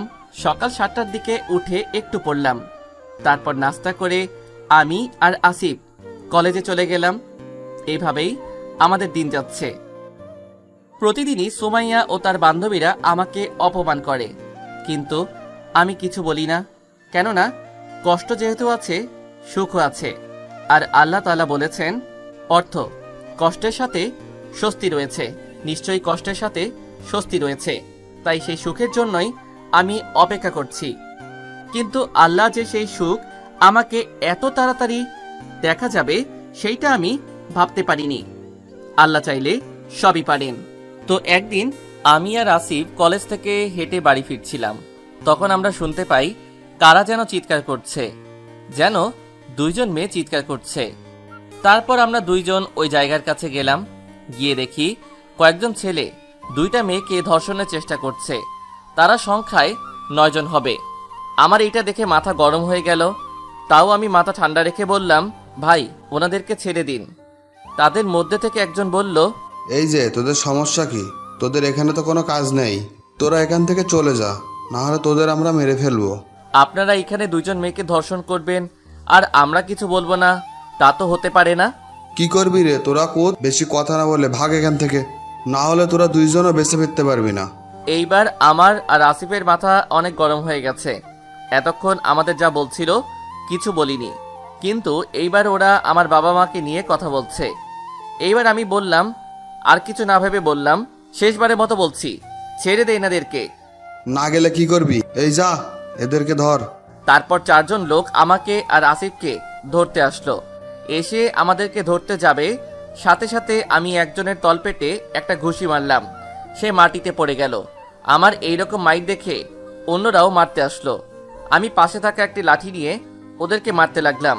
আমরা দুইজন মারতে মারতে ওই 4 জনকে আধমরা করে ফেলেছি। তারপর দেখি যারা মেয়ে দুটিকে ধর্ষণ করছিল তারা আমাদের দিকে চাকু নিয়ে আসতে লাগলো। আমিও কিছু না ভেবে তাদের সাথেও মারামারি করলাম। এক পর্যায়ে আমার হাতে চাকু লেগে হাত কেটে যায়। তাও মারতে থাকি সবাইকে আমরা দুইজন। তারপর যখন মারা শেষ হলো তখন দেখি সবাই আধমরা হয়ে আছে। তারপর পিছনে ঘুরে যখন মেয়ে দুইজনের দিকে তাকালাম তখন আমার চোখ কপালে যাওয়ার মতো অবস্থা। আরে এরা দুইজন তো সুমাইয়া ও লিয়া। আরে এরা এখানে কেমন করে? এদের এমন অবস্থা হলো কিভাবে? তারপর নিচের দিকে তাকিয়ে আমরা নিজেদের পাঞ্জাবি খুলে তাদেরকে দিলাম জড়িয়ে নেওয়ার জন্য। তারপর তারা পাঞ্জাবি জড়িয়ে নিল। তারপর বাইরে এসে দেখি তাদের গাড়ি রাখা আছে। আমি বললাম গাড়িতে উঠতে, তারা কিছু না বলে গাড়িতে উঠল। তারপর আমি গাড়ি চালিয়ে তাদেরকে তাদের বাড়ি পৌঁছিয়ে দিলাম। তারা আমাকে বাসার রাস্তা বলে দিচ্ছিল। তারপর তাদেরকে বাসায় পৌঁছিয়ে দিয়ে গাড়ি তাদের ওইখানে পার্কিং করে আমরা আমাদের বাড়িতে আসতে লাগলাম। তারপর বাড়িতে এসে দেখি আম্মু আব্বুরা সবাই বসে আছে। আমরা এসেছি দেখে আম্মু তাড়াতাড়ি আমাদের কাছে এসে জিজ্ঞাসা করলো, বাবা তোদের আসতে এত দেরি হলো কেন? তোদের কিছু হয়নি তো? এ কি বাবা, তোর হাত থেকে রক্ত পড়ছে কেন? আম্মু আমরা ঠিক আছি, আমাদের কিছু হয়নি। আম্মু আমাদের কিছু হয়নি, আমরা ঠিক আছি। ঠিক আছিস? হাত থেকে রক্ত পড়ছে, ওনারা বলছে ঠিক আছে। আরে কিছু হয়নি তো, আগে শোনো কি হয়েছে। তারপর আমি সবাইকে সবকিছু বললাম। তারা সবকিছু শুনে অনেক খুশি হলো। আম্মু বলল, অনেক ভালো কাজ করছিস তোরা, তোদের উপর আমার অনেক খুশি। বাবা, তোদের মতো দুজন ছেলে পেয়ে আমি গর্বিত। দেখতে হবে না ভাইটা কাদের? এমন সময় আমার দুই মামনি বলে উঠল, তোমাদের ভাই না, ওলা আমাদের মামা। তাদের কথা শুনে আমি হাসি থামিয়ে রাখতে পারছিলাম না। তারপর আমি বললাম, হুম, আমরা তো তোমাদেরই মামা। আমরা তোমাদের মামা, ঠিক আছে। তারপর ওরা এসে আমাদের পাপ্পি দিল। তারপর আমি আম্মুকে বললাম, আম্মু আমরা উপরে গেলাম ফ্রেশ হতে। আচ্ছা বাবা, যা। তারপর আমি আর আসিফ যার যার রুমে গেলাম। তারপর ফ্রেশ হয়ে হাতে ব্যান্ডেজ করলাম। তারপর জোহরে নামাজ পড়লাম। নামাজ পড়ে নিচে গেলাম খেতে। খাবার খেয়ে রুমে এসে একটা ঘুম দিলাম। বিকেলবেলা আসরের সময় উঠে নামাজ পড়ে নিচে গেলাম। দেখি সবাই নামাজ পড়ে বসে আছে। তারপর তাদের কাছে গেলাম। আম্মুকে জিজ্ঞাসা করলাম, আম্মু দুলাভাইরা আসেনি? আর একটু পরেই এসে পড়বে। ও আচ্ছা। তারপর আমি আর আসিফ আমার দুই মামনির সাথে খেলতে লাগলাম। আর ওরা দুইজন তো এক একটা যেই পাকনা পাকনা কথা বলে তা শুনে হাসি আর থামিয়ে রাখা যায় না। কিছুক্ষণ পরে দুলাভাইরা আসলেন। তারপর তারা ফ্রেশ হতে গেলেন। ফ্রেশ হয়ে এসে আমরা সবাই মাগরিবের নামাজ পড়লাম। নামাজ পড়ে আমি আর আসিফ পড়তে বসলাম। পড়তে পড়তে এশারের আজান দিয়ে দিল। তারপর নামাজ পড়ে আবার পড়তে বসলাম। রাত 10টা পর্যন্ত পড়ে নিচে গেলাম খাবার খেতে। ও আপনাদের তো বলাই হয়নি, আমার পরিবারের লোকেরা এখন ইসলামের সব বিধিবিধান মেনে চলে। আব্বু আম্মু সবাই নিয়মিত 5 ওয়াক্ত নামাজ পড়ে। এখন আব্বু দুলাভাইরা ঠিক মতো জাকাতও দেয়। অবিশ্বাস্য হলেও সত্য যে এখন আব্বুর সম্পদের পরিমাণ আগের চেয়ে অনেক বেড়ে গেছে। জাকাত দিলে যে সম্পদ বাড়ে এটা তো মহান আল্লাহ তাআলা বলেছেন। তাই তো আমাদের সবাই যারা যারা জাকাত দিতে সক্ষম তারা যেন সঠিক সময় জাকাত দিয়ে দেয়। এতে আল্লাহ তাআলা অনেক খুশি হন। যাক, এখন আসল কথায় আসি। খাবার টেবিলে গিয়ে দেখি সবাই বসে আছে। তো আমি আর আসিফ খেতে বসলাম। তো আব্বু বললেন যে তোমাদেরকে একটা সুখবর দেওয়ার আছে। কি খবর? আমি আর জামাই মিলে ঠিক করেছি যে আমরা এই বছরে হজে যাব। সেই জন্য সব কাজ আমরা করে এসেছি। আলহামদুলিল্লাহ, অনেক খুশি হয়েছি আমি। আমরাও। আব্বু যা বলল আমি তো তা শুনে অনেক খুশি লাগছে। দুনিয়ায় সব খুশি এখন আমার কাছেই। খুশি লাগবে না? কোনোদিনও ওই জায়গায় যাই তো তাই। তাও আমি আর আসিফ কানে কানে একটা কথা বললাম, কিন্তু আব্বু আমি আর আসিফ তো যেতে পারবো না, আমাদের পরীক্ষা আছে। কিন্তু আমি তো তোমাদের রেজিস্ট্রেশন করে ফেলেছি। কিন্তু আব্বু, আমরা সত্যি সত্যি যেতে পারবো না। তোমাদের ফ্লাইট তখন আমাদের পরীক্ষা থাকবে। তাহলে আমিও যাব না। আমার ছেলেরা না গেলে আমিও যাব না। আমরাও যাব না। এই রে, কি থেকে কি হয়ে গেল? তারপর আমি বললাম, আরে আমাদের যাওয়ার সাথে তোমাদের যাওয়ার সম্পর্ক কি? আছে, তোরা দুইজন না গেলে আমিও যাব না। আমি আর আসিফ তারপর অনেক বোঝালাম। অনেকক্ষণ পরে আম্মু বুঝলো। যাক, বোঝানো গেল তাই ভালো। এখন আপনাদের প্রশ্ন থাকতে পারে আমি আর আসিফ কি কানাকানি করলাম। আমরা একটা প্ল্যান করেছি। আমরা যে যাব না তা না, আমরাও যাব, কিন্তু যাব হজ্জের 10 দিন আগে। এইটা সারপ্রাইজ। কিন্তু আমরা সারপ্রাইজ দিতে গিয়ে যে মিথ্যা বলেছি তা নয়, আমাদের সত্যি পরীক্ষা আছে। কিন্তু আম্মুরা ফ্লাইটের পরপরই আমাদের পরীক্ষা শেষ, তাই আমরা কোনো মিথ্যা বলিনি। তারপর খাওয়া শেষে আম্মু আর আপুরা মন খারাপ করে ঘরে চলে গেল। মন খারাপ তো করবেই। তারপর আমরা যখন উঠতে যাব তখন আব্বু জিজ্ঞাসা করলো, বাবা তোরা না গেলে তো আমরা কেউ যাব না। আমি রেজিস্ট্রেশন ক্যান্সেল করে দেই, তোদের ছাড়া ভালো লাগবে না। তারপর আমি আর আসিফ বললাম, সব বললাম। তা শুনে তারা সবাই হাসতে লাগলো। তারপর আব্বু বলল, তোদের বুদ্ধি আছে, কেমন করে ভাবলি এসব? আল্লাহ বুদ্ধি দিয়েছেন তাই ভাবতে পারছি। ওকে, তোদের কথা মতোই আমরা কাজ করব। জাজাকুল্লাহ খাইরান আব্বু। তারপর আমি আর আসিফ যার যার রুমে চলে গেলাম। আমি তো অনেক খুশি যে আমি হজে যেতে পারবো। আল্লাহ তাআলা তো বলেছেন, এতে রয়েছে মোকামে ইব্রাহিমের মতো প্রকৃষ্ট নিদর্শন। আর যে লোক এর ভিতরে প্রবেশ করেছে সে নিরাপত্তা লাভ করেছে। আর এ ঘরের হজ করা হলো মানুষের উপর আল্লাহর প্রাপ্য। যেই লোকের সামর্থ্য রয়েছে এই পর্যন্ত পৌঁছার, আর যেই লোক তা মানে না, আল্লাহ সারা বিশ্বের কোনো কিছুরই পরোয়া করেন না। কিন্তু আমরা যে আব্বুর টাকায় যাব তা না, আমরা নিজেদের টাকায় যাব। কেমন করে? আমরা এখন আব্বুর কোম্পানিতে চাকরি করি। আমাদের যেই বেতন সেই টাকা জমিয়েছি, তারপর সেই টাকা দিয়ে যাব। যাক, অনেক কথা বলে ফেললাম, এখন আসল কথায় আসি। তারপর এসব ভাবতে ভাবতে আমি ঘুমিয়ে গেলাম। আর এদিকে সুমাইয়া ভাবছে আমরা কত খারাপ ব্যবহার করলাম ওদের সাথে। ওরা চাইলে তো আমাদের না বাঁচিয়ে চলেও যেতে পারতো। আর আমরা কিনা, ও তো কোনো দিক দিয়ে খারাপ না, খ্যাত না, ওর চেহারাটা তো কত সুন্দর। আমরা কিনা ওদের সাথে খারাপ ব্যবহার করলাম। না, কালকে আমি আর লিয়া ওদের দুইজনের কাছে ক্ষমা চাবো, যে করেই হোক। এসব ভাবতে ভাবতে লিয়া ঘুমিয়ে গেল। পরদিন সুমাইয়া কলেজে গিয়ে দেখে লিয়া বসে আছে। তারপর সেখানে গিয়ে জিজ্ঞাসা করে, লিয়া, এই লিয়া, কে? ও তুই? কি ভাবছিস রে তুই? আমরা কত খারাপ ব্যবহার করলাম ওদের সাথে, আর কি না ওরাই আমাদের বাঁচাল। ওরাও তো পুরুষ, আর আমাদের যারা রেপ করছিল তারাও পুরুষ। ওদের মতো পুরুষদের দেখলে পুরুষদের উপর বিশ্বাস উঠে যায়, আবার মুসা আর আসিফের মতো পুরুষদের দেখলে বিশ্বাস আরো জন্ম নেয়। ঠিক বলেছিস। আজকে যে করেই হোক ক্ষমা চাবো ওদের কাছে। আমিও যাব। এদিকে আমি আমার প্রতিদিনের রুটিন অনুযায়ী তাহাজ্জুদ নামাজ পড়ার পর পড়তে বসলাম। তারপর পড়া শেষে নাস্তা করে দুইজন কলেজে গেলাম। যাওয়ার আগে দেখি আম্মু আর আপুদের মন খারাপ, কিন্তু এমন সারপ্রাইজ দিব যে এই জন্য কিছু বলতে পারছি না। আমারও খারাপ লাগছে। তারপর আমি আর কলেজে গেলাম। গেট দিয়ে ঢোকার সময় আমাদের সামনে সুমাইয়া ও লিয়া এসে দাঁড়ালো। তারপর আমি বললাম, আজকেও আমাদেরকে অপমান করবেন? তারপর সুমাইয়া আর লিয়া আমাদের দুইজনকে যা বলল তা শুনে আমার দুই কান বিশ্বাস করতে পারছি না। তারা বলল, আমাদের দুজনকে মাফ করে দাও মুসা। প্লিজ আসিফ, আমাদের দুইজনকে মাফ করে দিও। তাদের কথা শুনে আমি আর আসিফ রীতিমতো অবাক, যে মেয়ে দুইজন প্রতিদিন আমাদের অপমান করত তারা কিনা আজকে আমাদের কাছে ক্ষমা যাচ্ছে। হয়তো আল্লাহ তাআলা এদের হেদায়েত দিয়েছে। যাক, তারা নিজেদের ভুল বুঝতে পেরেছে, তাতেই আমরা খুশি। তো আমি বললাম, আপনারা ক্ষমা চাচ্ছেন কেন? আপনারা তো কিছুই করেননি। না, আমরা তোমাদের সাথে অন্যায় করেছি। প্রতিদিন তোমাদের দুজনকে কলেজের সবার সামনে অপমান করেছি। প্লিজ আমাদের ক্ষমা করে দাও। প্লিজ আমাদের ক্ষমা করে দিও। আমি আপনাদের উপর রেগে নেই। আমি অনেক আগেই আপনাদের ক্ষমা করে দিয়েছি। আমরা আপনাদের উপর রেগে নেই, তাহলে ক্ষমা করার প্রশ্ন আসে না। না, তোমরা আমাদের ক্ষমা করোনি, তাহলে এভাবে কথা বলতে না। প্লিজ আমাদের ক্ষমা করে দাও। আরে কি করছেন? হাত ছাড়ুন। আমি তো বললাম আমরা আপনাদের ক্ষমা করে দিয়েছি। তাহলে আজকে থেকে আমরা ফ্রেন্ডস। আজকে থেকে আমরা ফ্রেন্ডস। সরি, আমার কোনো মেয়ে বন্ধুর প্রয়োজন নেই।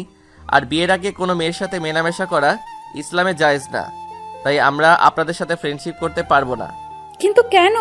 কারণটা তো আপনাদের বললাম। তারপর আমি আর আসিফ ক্লাসের দিকে যেতে লাগলাম, আর এদিকে সুমাইয়া আমার দিকে তাকিয়ে ভাবছে আমাদের সাথে বন্ধুত্ব করলো না কেন। কলেজের সব ছেলেরা আমাদের সাথে বন্ধুত্ব করার জন্য পাগল হয়ে যায়, আর আমরা নিজেরা বললাম তাও রাজি হলো না। না, যে করেই হোক ওদের সাথে বন্ধুত্ব করেই ছাড়বো। তারপর সুমাইয়া লিয়ার দিকে তাকালো, দেখে লিয়া এক দৃষ্টিতে আসিফের যাওয়ার দিকে তাকিয়ে আছে। তাই সুমাইয়া জিজ্ঞেস করলো, লিয়া, আই লিয়া। কি হয়েছে? তুই কি ভাবছিস? কই কিছু না তো। কিছু তো একটা ভাবছিস। মুসার বন্ধু আসিফ কত সুন্দর না? কত সুন্দর চেহারা, একেবারে নূরের মতো। আর শরীর দিয়ে কত সুন্দর আতরের ঘ্রাণ আসছে। ও এই কথা। তো লিয়া মামুনি মনে হয় আসিফের প্রেমে পড়েছে। ধুর, কি যে বলিস না। বুঝি, সব বুঝি। তুই তো সব বুঝিস। তুই মনে হয় মুসার প্রেমে পড়িসনি। তা না হলে এতক্ষণ ওর দিকে এভাবে ড্যাপ ড্যাপ করে তাকিয়ে থাকতি? ধুর, কি যে বলিস। থাক, আর কিছু বলতে হবে না, ক্লাসে চল। চল। তারপর সুমাইয়া আর লিয়া ক্লাসের দিকে যেতে লাগলো। সুমাইয়া ভাবছে আসলেই তো মুসাও তো কম সুন্দর না, ও তো অনেক সুন্দর। কি সুন্দর ফর্সা চেহারা, মুখটাও কি সুন্দর, যে কোনো মেয়ে দেখলেই প্রেমে পড়ে যাবে। এইসব ভাবতে ভাবতে সুমাইয়া ক্লাসে আসছে, আর এদিকে আমি আর আসিফ ক্লাসে গিয়ে একটা বেঞ্চে বসলাম। তারপর আসিফ আমাকে বলল, ভাই মুসা। বল ভাই। আজকে আমাদের কাছে ওরা ক্ষমা চাইলো কেন? আমিও জানি না। যে মেয়েরা আমাদের দুজনকে প্রতিদিন অপমান করত তারা কিনা আমাদের কাছে মাপ চেয়েছে। হয়তো তারা নিজের ভুল বুঝতে পেরেছে। ঠিক বলেছিস। তারা যে তাদের ভুল বুঝতে পেরেছে এতেই আমরা খুশি। তারপর সুমাইয়া ও লিয়া ক্লাসে আসলো। তারা আসার পর থেকে শুধু আমাদের দুইজনের দিকে তাকিয়ে আছে। তারপর দেখি হৃদয় আর উৎসব আমাদের দিকে আসছে। ও, আপনাদের বলতে ভুলে গেছি, আমাদের দুইজনের দুইটা বন্ধু হয়েছে, হৃদয় আর উৎসব। ওরাও দুইজন বড়লোকের ছেলে, কিন্তু ওদের মনে কোনো অহংকার নেই, সবার সাথেই মিশে। আর ওরা হলো আমাদের বেস্ট ফ্রেন্ড। তো আমাদের কাছে এসে বলল, আসসালামু আলাইকুম। ওয়ালাইকুম আসসালাম। কিরে, কেমন আছিস? আলহামদুলিল্লাহ, ভালো আছি। তোরা কেমন আছিস? আলহামদুলিল্লাহ, আমরাও ভালো আছি। মুসা, আজকে দেখলাম সোমায়া আর লিয়া তোদের সাথে ভালো ব্যবহার করছে। যে মেয়েরা তোদের প্রতিদিন অপমান করত, তারা কিনা আজকে তোদের সাথে ভালো ব্যবহার করছে। কাহিনী কি? তারপর আমি আর আসিফ ওদেরকে সবকিছু বললাম। ওরা শুনে তো অবাক। হৃদয় বলল, দোস্ত, ওরা তোদের কাছে ক্ষমা চেয়েছে। ভাই। যাক ভাই, ওরা যা নিজেদের ভুল বুঝতে পেরেছে তাই ভালো। এইভাবেই আমরা কথা বলছিলাম। আরেকটু পরে স্যার আসলেন আর আমরা যে যার বেঞ্চে চলে গেলাম। তারপর স্যার ক্লাস নেওয়া শুরু করলেন। পরে আমরা ক্লাসে মনোযোগ দিলাম। এইভাবেই একটা একটা করে ক্লাস শেষ হয়ে গেল।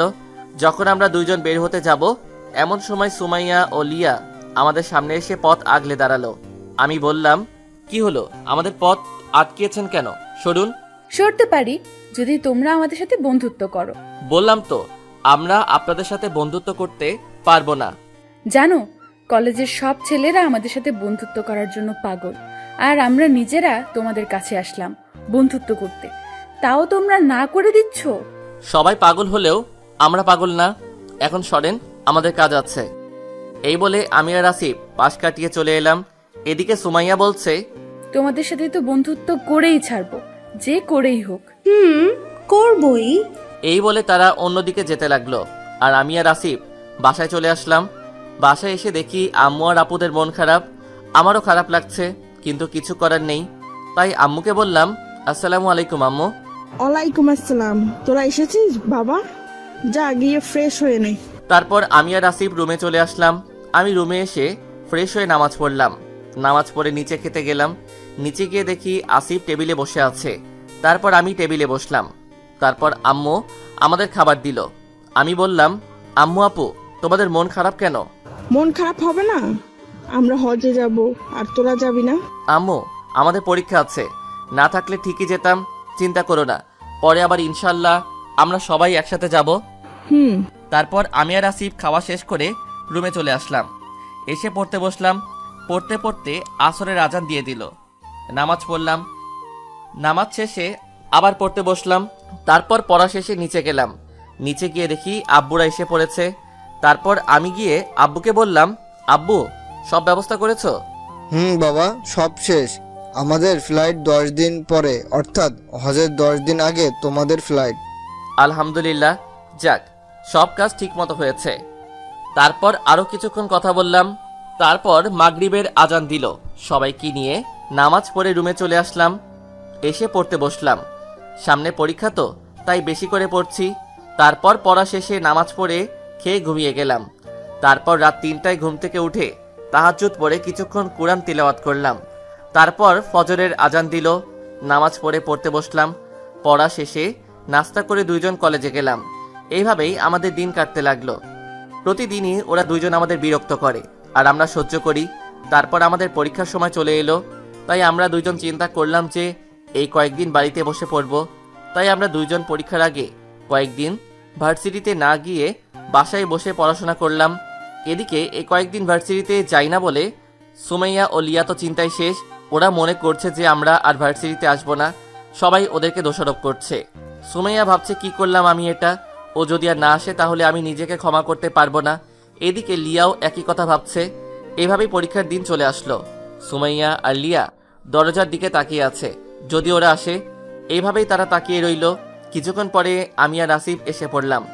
আমাদের দেখে সুমাইয়া আর লিয়ার মন শান্ত হলো। পরীক্ষা দেওয়া শুরু করলাম। পরীক্ষা শেষে লাইব্রেরিতে গেলাম। সেখানে গিয়ে একটা ইসলামিক বই পড়ছিলাম। এমন সময় মনে হলো আমার পিছে কেউ দাঁড়িয়ে আছে। তাও কিছু না বলে পড়তে লাগলাম। আর কিছুক্ষণ পরে আমাকে সুমাইয়া বলল, এই যে হুজুর, আমাকে একটা বই দাও তো। উপরে আছে, গিয়ে নিয়ে নিন। আমার কথায় মনে হয় সে অনেক কষ্ট পেয়েছে। মাথা উঠিয়ে দেখলাম আগের চেয়ে অনেক শুকিয়ে গেছে। চেহারায় আগের সেই উজ্জ্বলতা নেই। তারপরও চলে গেল। যাওয়ার আগে আমাকে বলল, আমি তোমাকে ছাড়া বাঁচবো না মুসা। তারপরও চলে গেল। আর আমি বসে রইলাম। সে যে কি বলে গেল কিছুই বুঝলাম না। তারপর আসিফ আমার কাছে আসলো। পরে আমরা বাসায় চলে আসলাম। এভাবেই দিন যেতে যেতে আব্বু আম্মুদের হজ ফ্লাইটের সময় এসে গেল। আর তার 2 দিন পরে আমাদের পরীক্ষাও শেষ। তো আজকে আব্বু আম্মু ওরা সবাই হজে যাবে। সবাইকে এয়ারপোর্টে ছাড়তে গেলাম। আম্মু আর আপুরা তো আমাদের জড়িয়ে ধরে কান্না করেছে, ছাড়তেই চাচ্ছিল না। আর আমার ভাগ্নিরা তো সকাল থেকে কান্না শুরু করেছে, শুধু বলছে আমরা যাব না, মামা গেলে যাব। তো এনাদেরকে শান্ত করলাম, তারপর সবাইকে বিদায় দিলাম। তার আগে আব্বুর সাথে কথা বললাম যেন ওখানে গিয়ে সব ব্যবস্থা করে রাখে। তারপর আমরা দুইজন বাসায় চলে এলাম।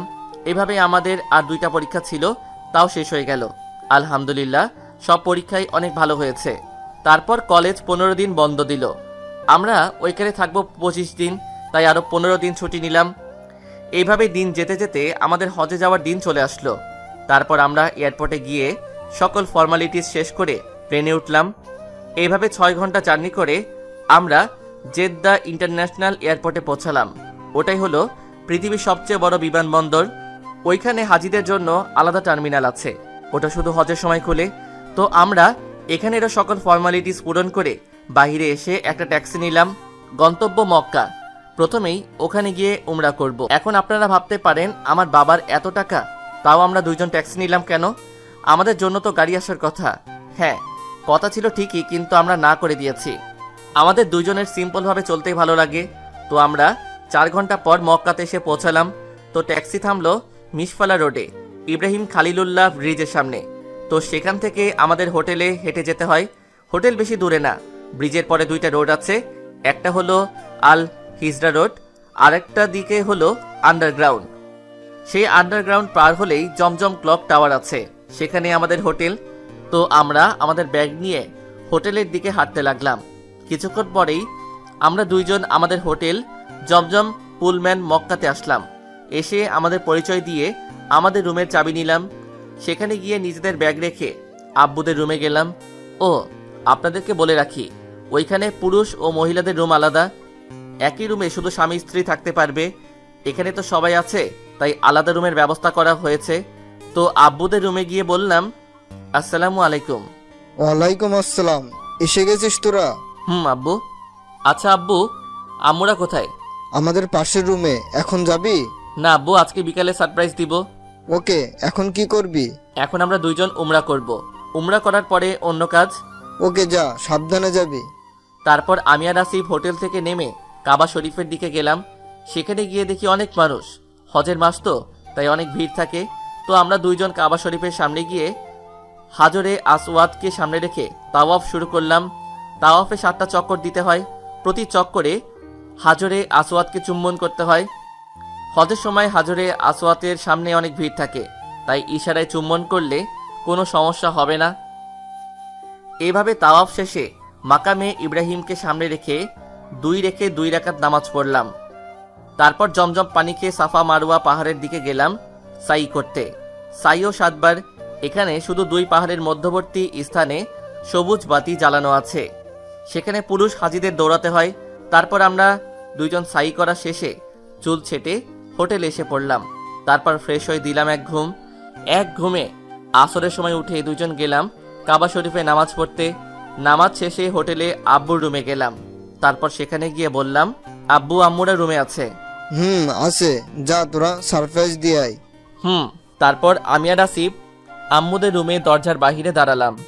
আড়ি পেতে শুনছিলাম আম্মুরা কি বলে। তো আম্মুরা বলছিল, খুব খারাপ লাগছে, এতদিন পর ছেলে দুটোকে পেলাম, তা ওদের ফেলে আসতে হলো। কি করছে ওরা এখানে? কেমন আছে? কিছুই জানি না। জানি না আমার ছেলে দুটো কি করছে। যদি ওরা এখনই এসে পড়তো, আল্লাহ ওদেরকে ভালো রেখো। আমি আসিফকে বললাম, এখনই সারপ্রাইজ দেওয়ার মোক্ষম সময়। তারপর আমরা দরজা ঠেলে ভিতরে ঢুকলাম এবং বললাম, তুমি আল্লাহর কাছে বলেছ আর আল্লাহ তোমাদের দোয়া কবুল করেছেন। মুসা, আসিফ, তোরা এখানে? তোদের না পরীক্ষা ছিল? আমাদের পরীক্ষা ছিল, কিন্তু তোমাদের আসার 2 দিন পর শেষ হয়ে গেছে। তারপর তাদের আমাদের প্ল্যান শুরু থেকে বললাম, ভাইরে ভাই, এই কথা শোনার পর যে আমাদের উপর দিয়ে ঘূর্ণিঝড় আমপান, বুলবুল, সিডর, টর্নেডো সব বয়ে যাবে, যদি জানতাম তাহলে ভুলেও বলতাম না। বুঝেননি তো? দাঁড়ান, সব বুঝিয়ে বলছি। মানে আমার আম্মু আমাদের 2 ভাইয়ের কান টেনে বলে, ফাজিল ছেলের দল, অনেক বুদ্ধি হয়েছে না তোদের? আমাদের এতদিন কষ্ট দিলি কেন? আগে বলতে পারতে না? আম্মু ছাড়ো, ব্যথা লাগছে। যদি তোমাদেরকে বলতাম তাহলে সারপ্রাইজ থাকতো।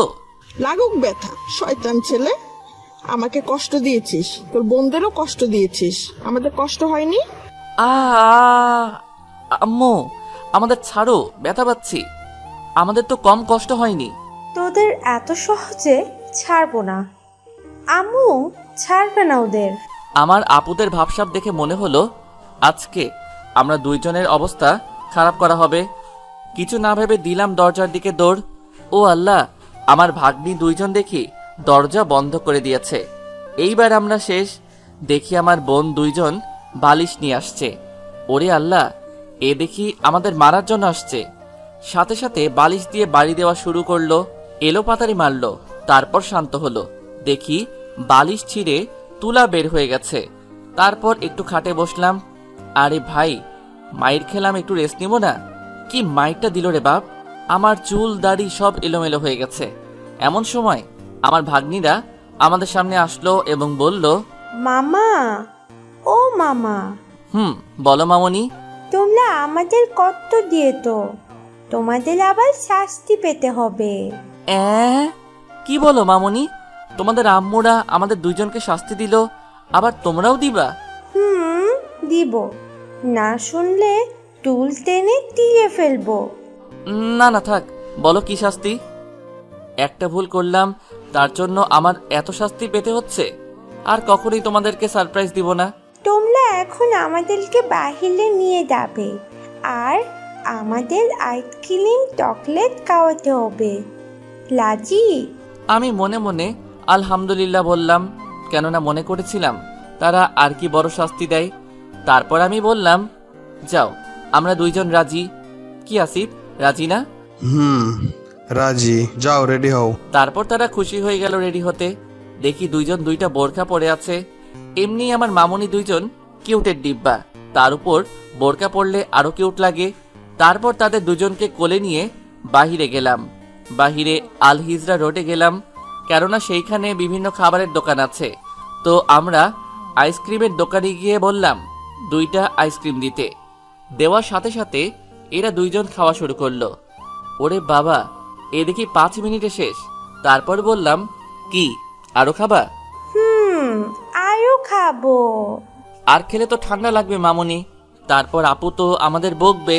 না, আম্মু বকবে না, আমরা আরো খাবো। তারপর তাদেরকে আরেকটা আইসক্রিম কিনে দিলাম। শুধু খেয়েই যাচ্ছে। আজকে এদের ঠান্ডা লাগবে আর আমরা বকা খাবো। তারপর আমরা ওনাদেরকে নিয়ে চকোলেটের দোকানে গেলাম। সেখান থেকে ওনাদের অনেকগুলো চকলেট কিনে দিলাম।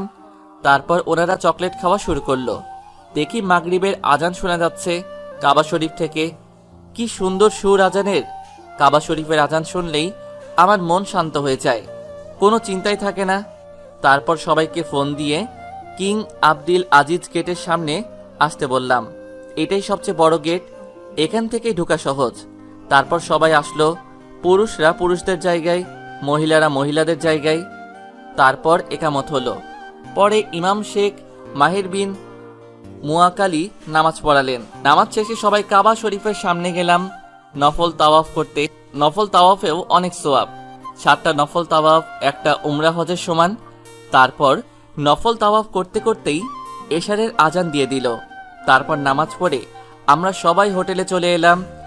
এসে খেয়ে ঘুমিয়ে গেলাম। রাত 3টার দিকে শুনি আজান দিচ্ছে। আমি তো অবাক, রাত 3টায় আজান দিচ্ছে কেন? তারপর মনে পড়ল, ও এখানে তো তাহাজ্জুদের আজান দেওয়া হয়। তারপর আসিফকে জাগালাম। তারপর বললাম যে তাহাজ্জুদের আজান দিচ্ছে, চল নামাজ পড়ে আসি। তারপর সবাইকে ফোন দিয়ে জাগালাম। জাগিয়ে সবাইকে নিয়ে নামাজ পড়তে গেলাম। নামাজ পড়া শেষে কিছুক্ষণ বসে রইলাম। তারপর ফজরের আজান দিল। প্রথম সুন্নত নামাজ পড়লাম। তারপর ফজরের আজান দিল, নামাজ পড়ানো শুরু হলো। ইমাম শেখ ডক্টর মোহাম্মদ আব্দুর রহমান আল সুদাইসি নামাজ পড়ালেন। উনি হলেন কাবা শরীফের প্রধান ইমাম। তার কণ্ঠে তিলাওয়াত শুনে চোখ দিয়ে এমনি পানি বের হয়ে যায়। তিনি প্রথম রাকাতে সূরা আল ইউসুফের অর্ধেক এবং দ্বিতীয় রাকাতে বাকি অর্ধেক পড়ালেন। তারপর নামাজ শেষে হোটেলে চলে আসলাম। এভাবেই আমাদের দিন যাচ্ছে অনেক আনন্দে। এভাবেই দেখতে দেখতে 7ই জিলহজ চলে আসলো। মানে এই দিন মাগরিবের পরে মিনার উদ্দেশ্যে রওনা দিতে হয়। তো সবাই মিনার উদ্দেশ্যে রওনা দিলাম। সেখানে গিয়ে এশারের নামাজ আদায় করলাম। তারপর ৮ জিলহজ ওখানে থাকলাম। পরের দিন অর্থাৎ ৯ জিলহজ আরাফাতের উদ্দেশ্যে রওনা হলাম। সেখানে সারাদিন থেকে সূর্যাস্তের পরে মুজদালিফার উদ্দেশ্যে রওনা হলাম। সেখানে ১ রাত থাকলাম। সেখান থেকে পাথর সংগ্রহ করতে হয় শয়তানকে মারার জন্য। তারপরের দিন ১০ই জিলহজ কুরবানির পর মিনায় নির্ধারিত স্থানে ৩ শয়তানকে পাথর মেরে চুল ছেটে আবার মিনায় আমাদের থাকার জায়গায় চলে আসলাম। এইভাবে ১১ ও ১২ই জিলহজ মিনায় শয়তানকে পাথর মারলাম। তারপর মক্কা এসে তাওয়াফে জিয়ারত করলাম। এই তাওয়াফ ফরজ। তারপর আমাদের হজ শেষ, শুধু বিদায় তাওয়াফ বাকি আছে। সেটা সেদিন মক্কা ছেড়ে যাব সেদিন করতে হবে। তারপর আর কিছুদিন মক্কা থাকলাম। তারপর বিদায় তাওয়াফ করে মদিনায় চলে গেলাম। আসার সময় অনেক কষ্ট হচ্ছিল। তারপর মদিনায় এসে আমরা নবীজি সাল্লাল্লাহু আলাইহি ওয়াসাল্লামের রওজা জিয়ারত করলাম। মদিনায় আসলেই অনেক শান্তি লাগে, অনেক ভালো লাগে। যে গেছে সেই জানে। তারপর সেখানে কিছুদিন থাকলাম। আমাদের আগে আমার পরিবারের সবাই চলে গেল, কিন্তু আমরা আরো পরে এসেছি বলে থেকে গেলাম। চাইলে আমরাও যেতে পারতাম। আব্বু আমাদের সেই ব্যবস্থা করে দিত, কিন্তু আমরা যাইনি। আব্বুর অনেক কাজ আছে, তাই তারা চলে গেছে। তো আমরা আর কিছুদিন থাকলাম আর তাদের জন্য কিছু গিফট কিনলাম। এভাবেই আমাদের যাওয়ার সময় হলো। মদিনা ছেড়ে যেতে আমারও অনেক কষ্ট হচ্ছিল, অনেক কান্না পাচ্ছিল। তারপর আমরা দেশে চলে গেলাম। তার আগে কিন্তু আম্মুকে জানাইনি। তারপর বাসায় পৌঁছে বাসার দরজায় নক করলাম। আম্মু দরজা খুলল। আমাদের দেখে তো অবাক। আমি বললাম, আসসালামু আলাইকুম আম্মু। ওয়ালাইকুম আসসালাম বাবা। তোরা? আম্মু আমরা। তোরা আসবি আগে বলবি না? অনেক ভালো, আয় ভিতরে আয় তোরা। তারপর আমরা ভিতরে গেলাম। গিয়ে দেখি আমার মামুনি 2 জন খেলা করছে। যেই আমাদের দেখলো অমনি দৌড়ে এসে আমাদের কোলে উঠে গেল। বলল, মামা তোমরা এতে তো? মামুনি এসেছি, তোমাদের জন্য গিফটও নিয়ে এসেছি। কি এনে তো? এই যে এই সব কিছু তোমার আর সাফার জন্য। থ্যাংক ইউ মামা। তারপর তারা ওইসব জিনিস নিয়ে গেল। তারপর আমরা আম্মুদের জন্য যেই সব গিফট আনলাম সেগুলো তাদেরকে দিয়ে দিলাম। কি খুশি। তারপর আমার রুমে গিয়ে ফ্রেশ হয়ে রেস্ট নিলাম। তারপর আব্বুর আসলো। একটু গল্প করে খেয়ে ঘুমিয়ে গেলাম। ও আপনাদেরকে তো সুমাইয়া ও লিয়ার কথা বলাই হয়নি। এদিকে সুমাইয়া আর লিয়া কলেজ খোলার পরও আমরা আসলাম না দেখে চিন্তায় শেষ। জানতে পারলো যে আমরা ছুটি নিয়েছি। তারা তো কান্না করতে করতে শেষ। সুমাইয়া লিয়াকে জিজ্ঞাসা করে, কি লিয়া, কি ভাবিস? সুমাইয়া, আমি আসিফকে অনেক ভালোবাসি, কিন্তু ও তো আর এলো না। ও কি বোঝে না যে আমি ওকে ভালোবাসি? আমিও মুসাকে অনেক ভালোবাসি। কলেজের সব থেকে ভদ্র ছেলে ও। কত সুন্দর চেহারা ওর, কত সুন্দর করে কথা বলে। আসিফ আসলেই আমি ওকে আমার মনের কথা বলে দেব। আমিও সেই অপেক্ষায় আছি। ও আসলে আমিও আমার মনের কথা ওকে খুলে বলবো। এভাবেই তারা ভাবছে কিভাবে আমাকে আর আসিফকে তাদের মনের কথা বলবে। আর এদিকে আমি পরের দিন তাহাজ্জুদ পড়ে ফজর পড়তে বসলাম। পড়তে পড়তে 8টা বেজে গেল। তারপর নাস্তা খেয়ে সবার কাছ থেকে বিদায় নিয়ে আমরা 2 জন কলেজে গেলাম। গিয়ে যখন গেট দিয়ে ঢুকবো তখনই আমার সাথে যা ঘটলো তার জন্য আমি মোটেও প্রস্তুত ছিলাম না। দেখি কে জানি আমাকে জড়িয়ে ধরেছে। আমি সাথে সাথে নিজেকে ছাড়িয়ে নিয়ে পিছনে চলে গেলাম। দেখি সুমাইয়া আমার সামনে, আর এদিকে আসিফকে তো লিয়া এমনভাবে জড়িয়ে ধরেছে যে আসিফ ছাড়াতেই পারছে না। আমি সুমাইয়াকে বললাম, আপনি আমাকে জড়িয়ে ধরেছেন কেন? মুসা, তুমি এতদিন কোথায় ছিলে? তোমার কিছু হয়নি তো? কলেজ খোলার পরও তুমি 15 দিন আসোনি। জানো কত চিন্তায় ছিলাম। আমার কাজ ছিল তাই ছুটি নিয়েছি। আর আমার জন্য আপনি চিন্তা করবেন কেন? আমার মতো ছোট লোকের জন্য কে চিন্তা করে? চুপ। কথায় কথায় নিজেকে ছোট লোক বলবে না। আর কেন চিন্তা করি তুমি তা বোঝো না? কি বুঝবো? আমি তোমাকে একটা কথা বলতে চাই মুসা। বলেন। আমি তোমাকে ভালোবাসি মুসা, অনেক ভালোবাসি। তুমি এতদিন আসোনি, জানো আমি কত চিন্তায় ছিলাম। প্লিজ আমাকে ফিরিয়ে দিও না। এই বলে আমাকে জড়িয়ে ধরলো। আমি অবাক না হয়ে পারলাম না। সুমাইয়া কিনা আমাকে ভালোবাসে, কিন্তু না, আমি ওকে ভালোবাসতে পারবো না। আমি সুমাইয়াকে ছাড়িয়ে নিয়ে বললাম, কি শুরু করছেন এগুলা? আমি আপনাকে ভালোবাসতে পারবো না। কেন মুসা, তুমি আমাকে ভালোবাসবে না? আমার মধ্যে কি নেই? কলেজের সবাই আমার পেছনে ঘোরে, আর আমি তোমাকে নিজের ভালোবাসার কথা বললাম, আর তুমি আমাকে ফিরিয়ে দিচ্ছ। আমি কি কম সুন্দরী? Shut up miss Sumaiya. অন্যরা ঘুরতে পারে, কিন্তু আমি ঘুরবো না। আর সৌন্দর্য নিয়ে আপনি এত অহংকার করেন কেন? সৌন্দর্য আমার কাছে কোনো বিষয় না, আমার কাছে ভালো মন থাকা বিষয়। আমি যাকে ভালোবাসবো তাকে আল্লাহকে ভালোবাসতে হবে, রাসূল সাল্লাল্লাহু আলাইহি ওয়াসাল্লামকে ভালোবাসতে হবে, সব সময় পর্দা করতে হবে, 5 ওয়াক্ত নামাজ পড়তে হবে, ইসলামের বিধিবিধান মানতে হবে। পারবেন এইসব মানতে? আমি জানি ও পারবে না, তাই এই কথা বললাম। পারবো, আমি তোমার জন্য সব করতে পারবো। আমি শুধু তোমাকে চাই, এর জন্য আমাকে যা করতে হবে আমি করব, তাও আমি তোমাকেই চাই। ওকে, দেখি কেমন পারেন। এই বলে আমি আসিফকে নিয়ে চলে আসছিলাম। তারপর ক্লাসে এসে বসলাম। তারপর হৃদয় আর উৎসব আমাদের কাছে আসলো, এসে জিজ্ঞাসা করলো, কিরে মুসা, আসিফ তোদের ওরা কি বলল? তারপর আমি ওদেরকে সব বললাম। তারা শুনে যেন আকাশ থেকে পড়ল। হৃদয় বলল, দোস্ত, যেখানে কলেজের সব ছেলেরা ওদের পিছনে ঘুরতো, আর সেখানে কিনা ওরা তোদের ভালোবাসে, সত্যি তোরা অনেক লাকি। কিন্তু আমরা ওদেরকে কিছু শর্ত দিয়েছি, সেই শর্ত যদি ওরা পূরণ করতে পারে তাহলে আমরা ওদেরকে বিয়ে করব। জানি ওরা পারবে না। দেখি কি হয়, আমার তো লাগছে যে ওরা পারবে। দেখি কি হয়। তারপর আমরা গল্প করছিলাম।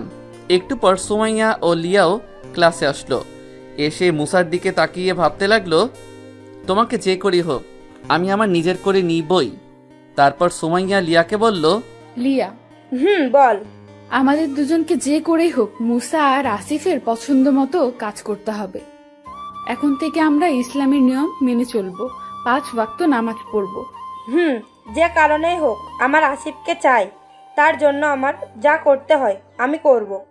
এইভাবে তারা ভাবছে কিভাবে আমাদের নিজের করে পাবে। একটু পরে স্যার আসলেন এবং ক্লাস নেওয়া শুরু করলেন। এভাবেই একটা একটা করে ক্লাস শেষ হয়ে গেল।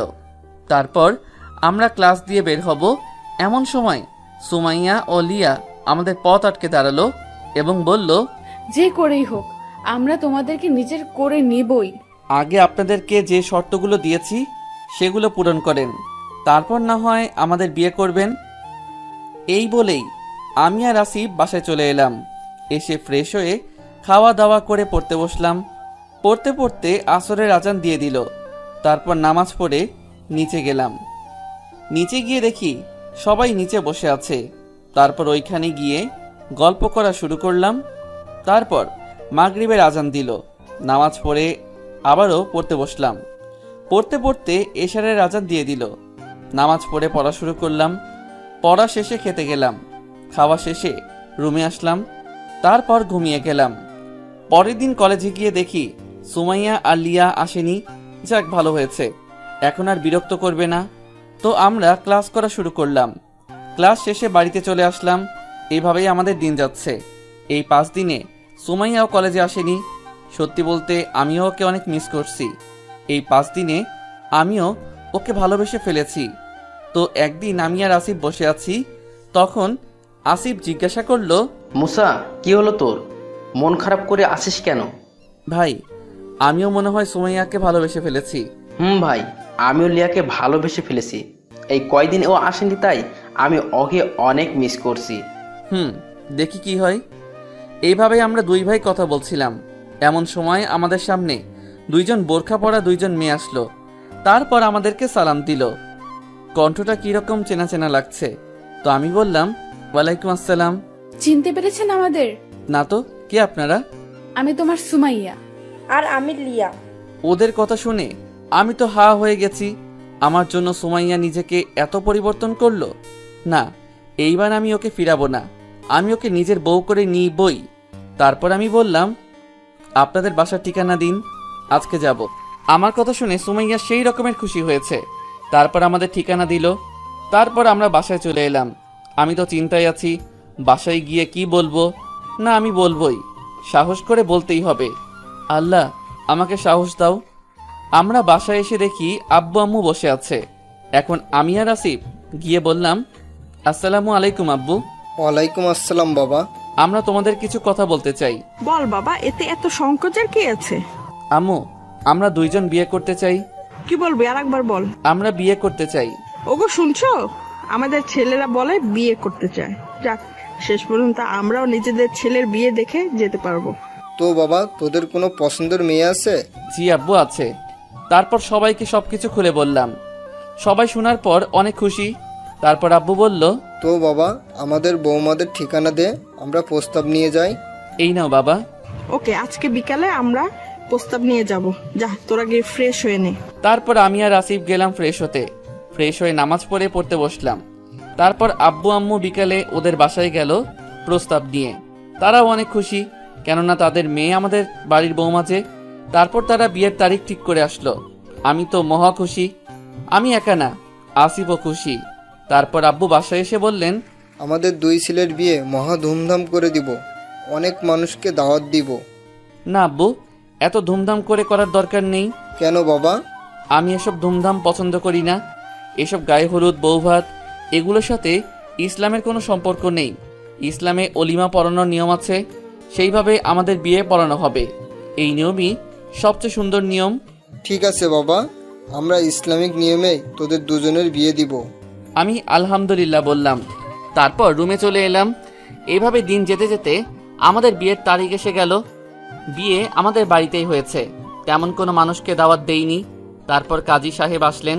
সব কাজ শেষ করার পর কাজী সাহেব বললেন, তো দেনমোহর কত লিখবো? লিখুন 20 লক্ষ টাকা। না বাবা, এত টাকা না। কেন বাবা, আমাদের কি টাকা কম আছে? না বাবা, কিন্তু দেনমোহর দিতে হবে আমার নিজের ইনকাম থেকে, তোমার টাকা দিয়ে না।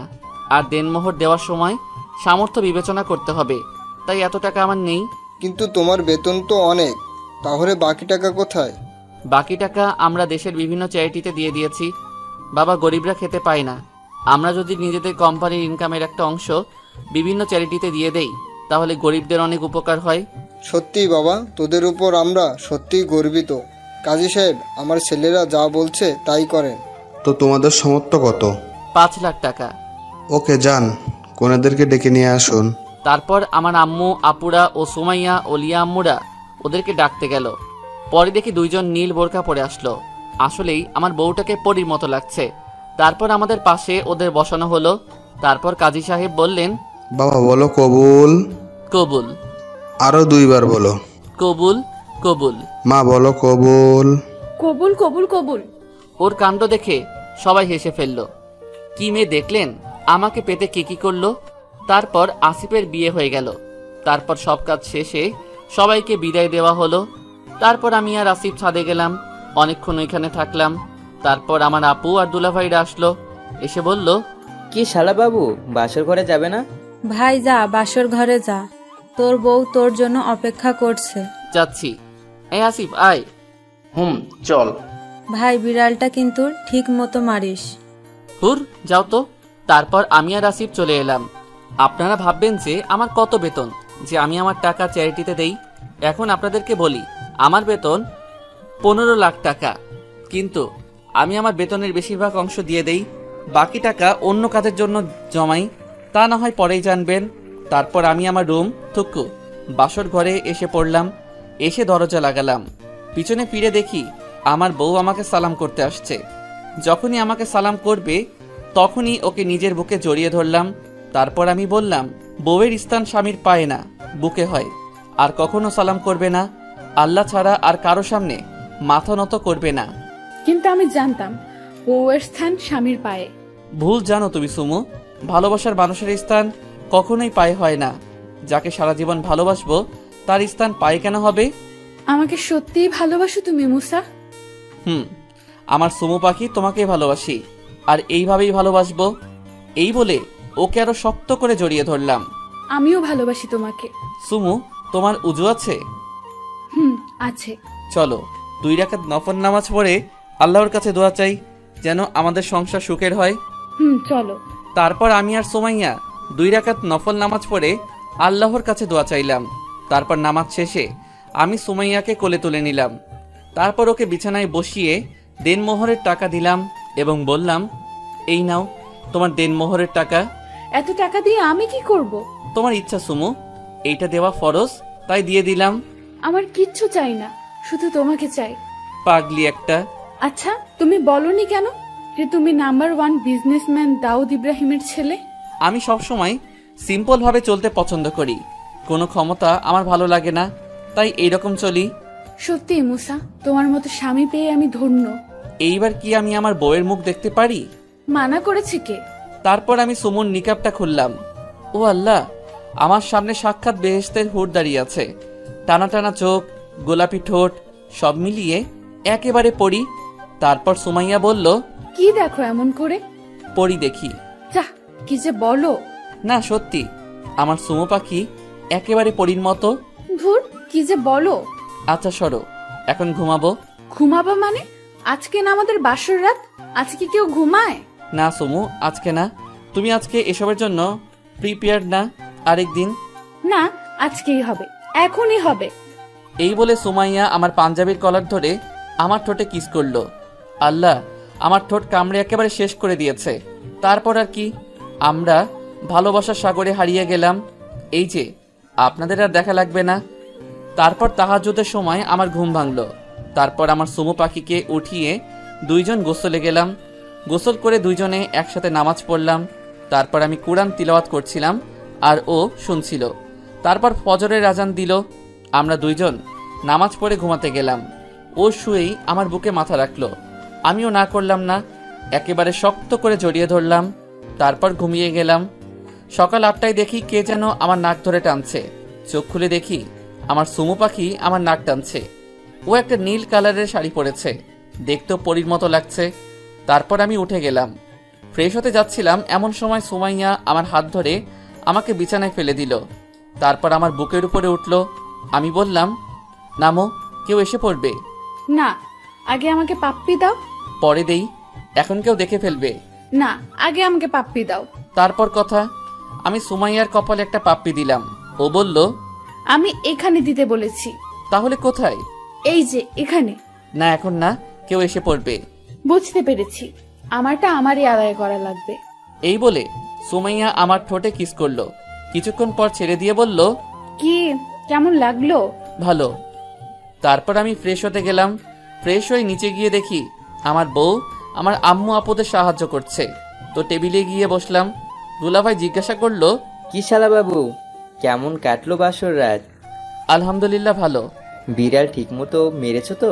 ধুর দুলাভাই, কি যে বলেন না। তারপর আমাদের নাস্তা দেওয়া হলো। খেয়ে রুমে চলে এলাম দুইজন রেডি হতে, কারণ কলেজের কেউ জানে না আমরা স্বামী স্ত্রী, তাই আমরা কলেজে যাচ্ছি। আমরা কলেজে একসাথে যাব ঠিকই, কিন্তু কলেজের সামনে গিয়ে আলাদা হয়ে যাব। আবার কলেজ ছুটির পর আমরা একসাথে হাত ধরাধরি করে আসব। এইভাবেই আমাদের দিন কাটতে লাগলো। প্রতিদিন আমরা একসাথে কলেজে আসি, একসাথে বাসায় যাই, জড়াজড়ি করে ঘুমাই। কত ভালো লাগে নিজের ভালোবাসার মানুষকে বুকে জড়িয়ে রাখতে। এইভাবেই আমাদের ভালোবাসার সম্পর্ক চলছিল। এদিকে আমাদের ফাইনাল পরীক্ষা এসে গেল। আমাদের পরীক্ষা আলহামদুলিল্লাহ ভালো হয়েছে। তো আজকে আমাদের অনার্স ফাইনাল ইয়ারের পরীক্ষার রেজাল্ট দিবে। তো এই অনুষ্ঠানের প্রধান অতিথি আমাদের বাবা, অর্থাৎ দাউদ ইব্রাহিম। তো আব্বু আসলো। প্রিন্সিপাল স্যার মাইকের সামনে এসে বললেন, আজকে এই পরীক্ষায় যারা ফার্স্ট সেকেন্ড থার্ড হয়েছে তাদের নাম আমি এখন অ্যানাউন্স করব। এই পরীক্ষায় থার্ড হয়েছে মুজাহিদুল ইসলাম উৎসব, সেকেন্ড হয়েছে আসিফ ইব্রাহিম এবং ফার্স্ট হয়েছে মুসা ইব্রাহিম। তোমরা তিনজনেই স্টেজে চলে আসো। আমার আর আসিফের নাম শুনে সবাই আমাদের দিকে হা করে তাকিয়ে আছে। তারপর আমরা স্টেজে উঠলাম। তারপর আব্বু আমাদের তিনজনকে পুরস্কার তুলে দিলেন। তারপর আব্বু সবাইকে উদ্দেশ্য করে বললেন, আজকে আমি তোমাদেরকে আমার ছেলেদের সাথে পরিচয় করে দিব, যারা তোমাদের সাথে এতদিন পড়ালেখা করেছে। এখন তো সবাই অবাক, এত বড় বিজনেসম্যানের ছেলে আমাদের কলেজে পড়তো আর আমরা জানি না। তারপর আব্বু যা বলল তা শুনে সবাই অবাকের চরম সীমায়। আব্বু বলল, আমার দুই ছেলে হলো মুসা ইব্রাহিম এবং আসিফ ইব্রাহিম। মোসার আসিফ আপনার ছেলে? হ্যাঁ, ওরা দুইজন আমার ছেলে। কয়েক বছর আগে আমরা ওদের ফিরে পেয়েছি। তারপর আব্বু সব কথা বলল। তারপর আমরা স্টেজ থেকে নেমে আমার বউদের নিয়ে আমার বন্ধুদের কাছে গেলাম। গিয়ে বললাম, আসসালামু আলাইকুম দোস্ত। ওয়ালাইকুম আসসালাম। কিরে, কেমন আছিস? আলহামদুলিল্লাহ ভালো, তোরা কেমন আছিস? আলহামদুলিল্লাহ ভালো। তোরা দুইজন যে এত বড় লোকের ছেলে, তা আগে বলিসনি কেন? আরে আমি সবসময় সিম্পলভাবে চলতে পছন্দ করি, আর আমি আমার বাবার পরিচয়ে পরিচিত হতে চাই না, আমি নিজের পরিচয়ে পরিচিত হতে চাই। ভাই, তোদের সাথে কথাই পারবো না। তা এরা দুইজন কে? এরা দুইজন আমাদের বউ। কি, তোদের বউ? তোরা বিয়ে করলি কবে? এই তো কয়েক মাস আগেই। শেষ পর্যন্ত ওরা তাদের সত্য রাখলো।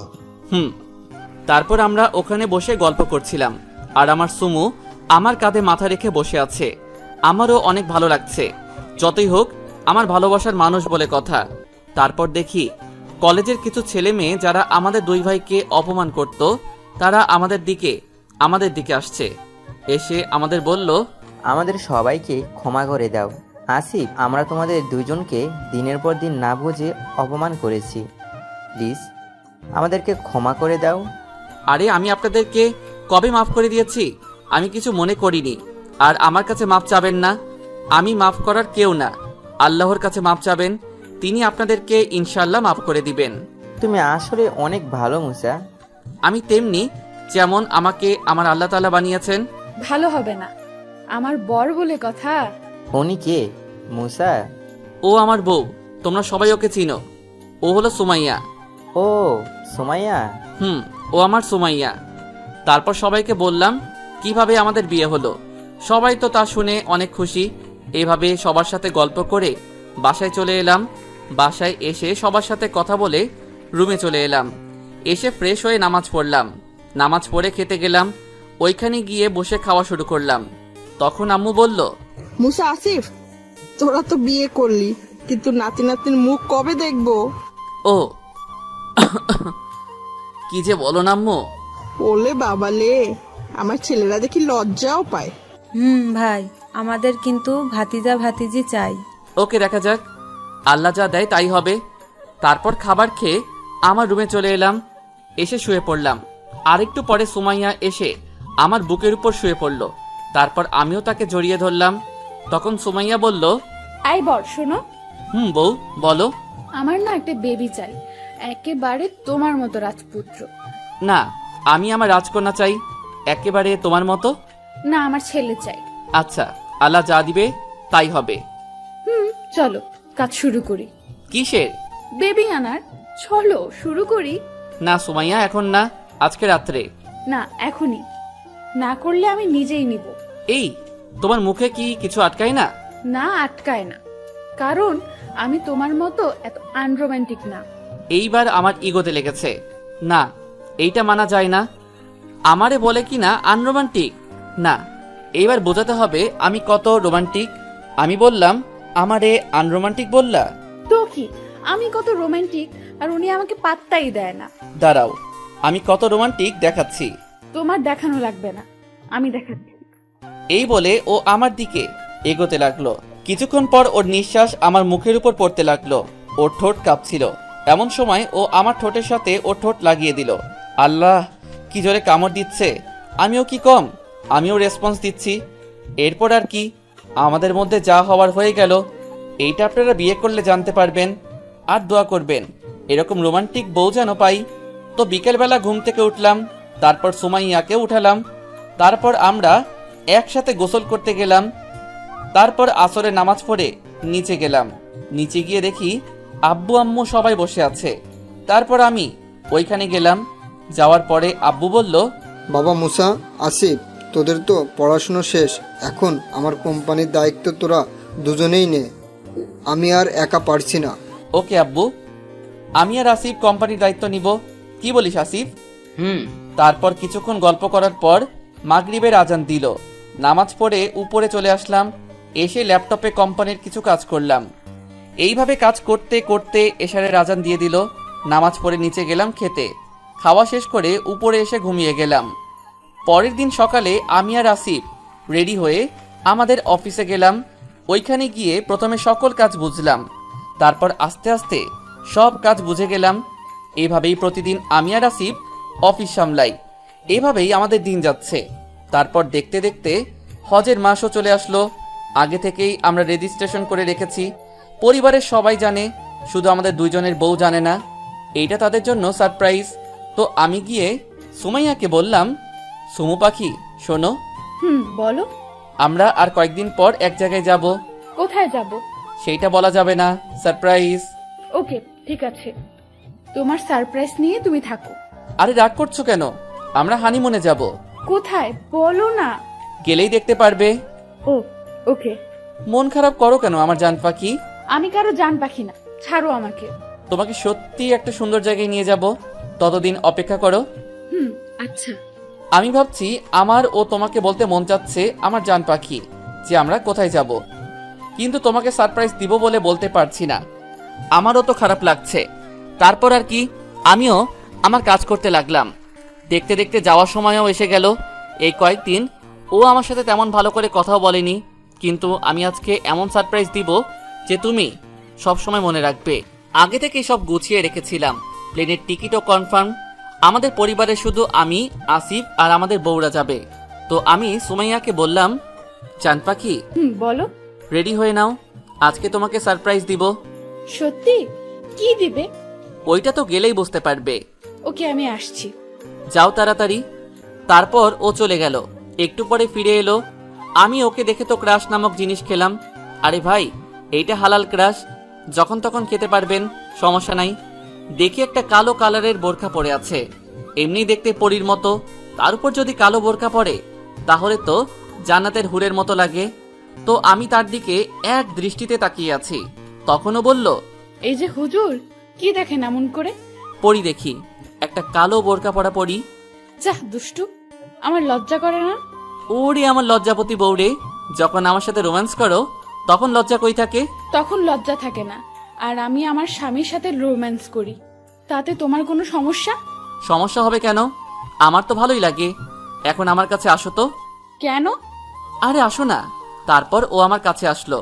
আমি ওর চোখ বেঁধে দিলাম। ও বলল, এই আমার চোখ বন্ধ করছো কেন? কি বললাম? সারপ্রাইজ। এই জন্য চোখ বন্ধ করবে? করব। আচ্ছা, এখন আমাকে একটা কিস দাও তো। আমি ওর কপালে একটা কিস দিলাম। তখনও বলল, ওই, আমি এইখানে কিস করতে বলেছি। তাহলে কোথায়? ঠোঁটে। না, পারবো না। তোমার পারতে হবে না, আমারটা আমিই নিব। এই বলে ও আমার দিকে এগিয়ে আসছে। তারপর হঠাৎ ও আমার ঠোঁটে একটা কিস করে দিল। তারপর বলল, দেখলে তো কেমন করে আদায় করতে হয়? দেখলাম, আমিও আদায় করব। দেখা যাবে। তারপর আমি আর সুমাইয়া নিচে গেলাম। এখন তো ওর চোখ বন্ধ, তাই এখন ওনার হাত ধরে নিয়ে যেতে হবে।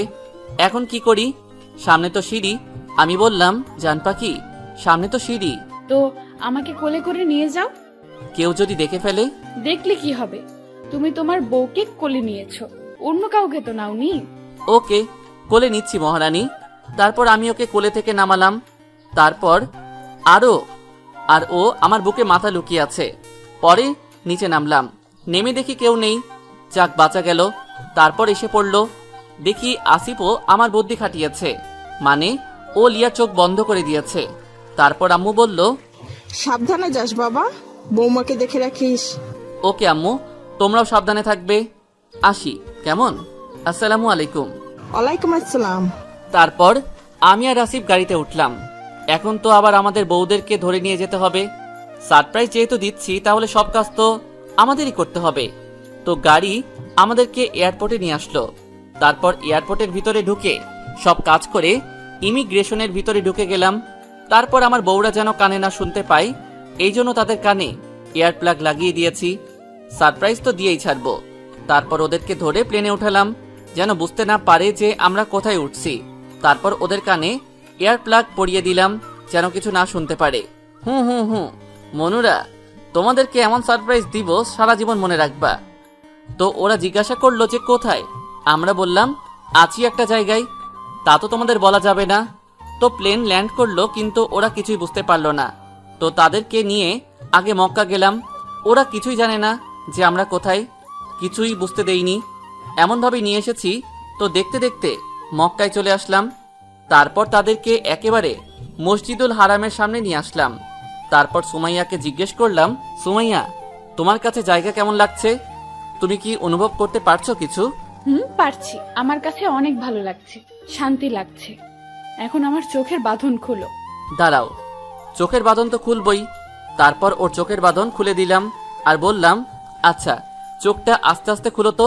তারপর ও যখন চোখ খুললো, তারপর সে অবাক না হয়ে পারে। যেই সারপ্রাইজ দিলাম, তো ও আমাকে জিজ্ঞাসা করলো, বর কোথায়? আমরা এখন মক্কায়। আমি কি স্বপ্ন দেখছি? না আমার জান পাখি, এটা সত্যি। হঠাৎ করেই ও আমাকে জড়িয়ে ধরলো এবং বলল, বর তুমি অনেক ভালো জানো, তোমার সাথে বিয়ে হওয়ার পর থেকে আমি এই জায়গায় আসতে চেয়েছিলাম, কিন্তু তোমাকে বলতে পারিনি। ধন্যবাদ তোমাকে বর। আরে আমার বউ ইচ্ছা করবে আর আমি আনবো না, তা হতে পারে? চলো এখন উমরা করব। তারপর আমরা উমরা করলাম। করা শেষে হোটেলে আসলাম। এসে ফ্রেশ হয়ে শুয়ে পড়লাম। তারপর আমার বউও আসলো, এসে আমার বুকের উপর শুয়ে পড়লো। আমিও ওকে জড়িয়ে ধরলাম। ও বলল, এই বর আমাকে একটা কিস দাও না। না বউ, এখন না, পরে দেই। তোমার দেওয়া লাগবে না, আমি নিয়ে নিচ্ছি। এই বলে ও আমার কাছে আসতে লাগলো। এসে আমার ঠোঁটের সাথে ঠোঁট লাগিয়ে দিল। একেবারে 10 মিনিট পর ছেড়েছে। আল্লাহ, কি একটা বউ পাইলাম, যখন তখন কিস করে। তারপর আর কি ঘুমিয়ে গেলাম। তারপর বিকেলবেলা উঠে ফ্রেশ হয়ে আসরের নামাজ পড়তে গেলাম। হোটেল থেকে বের হয়ে যখন নিচে নামবো, তখনই সুমাইয়া মাথা ঘুরিয়ে পড়ে গেল। সাথে সাথে আমি ওকে ধরে রুমে নিয়ে গেলাম। তারপর ডাক্তারকে ডেকে নিয়ে আসলাম। উনি চেক আপ করে যা বললেন, তা শুনে আমার যে কি খুশি লাগছে বলে বোঝাতে পারবো না। উনি বললেন যে সুমাইয়া মা হতে চলেছে। তারপর উনি চলে গেলেন। তারপর আমি সুমাইয়ার কাছে গিয়ে বললাম, জান পাখি শুনেছ ডাক্তার কি বলেছেন?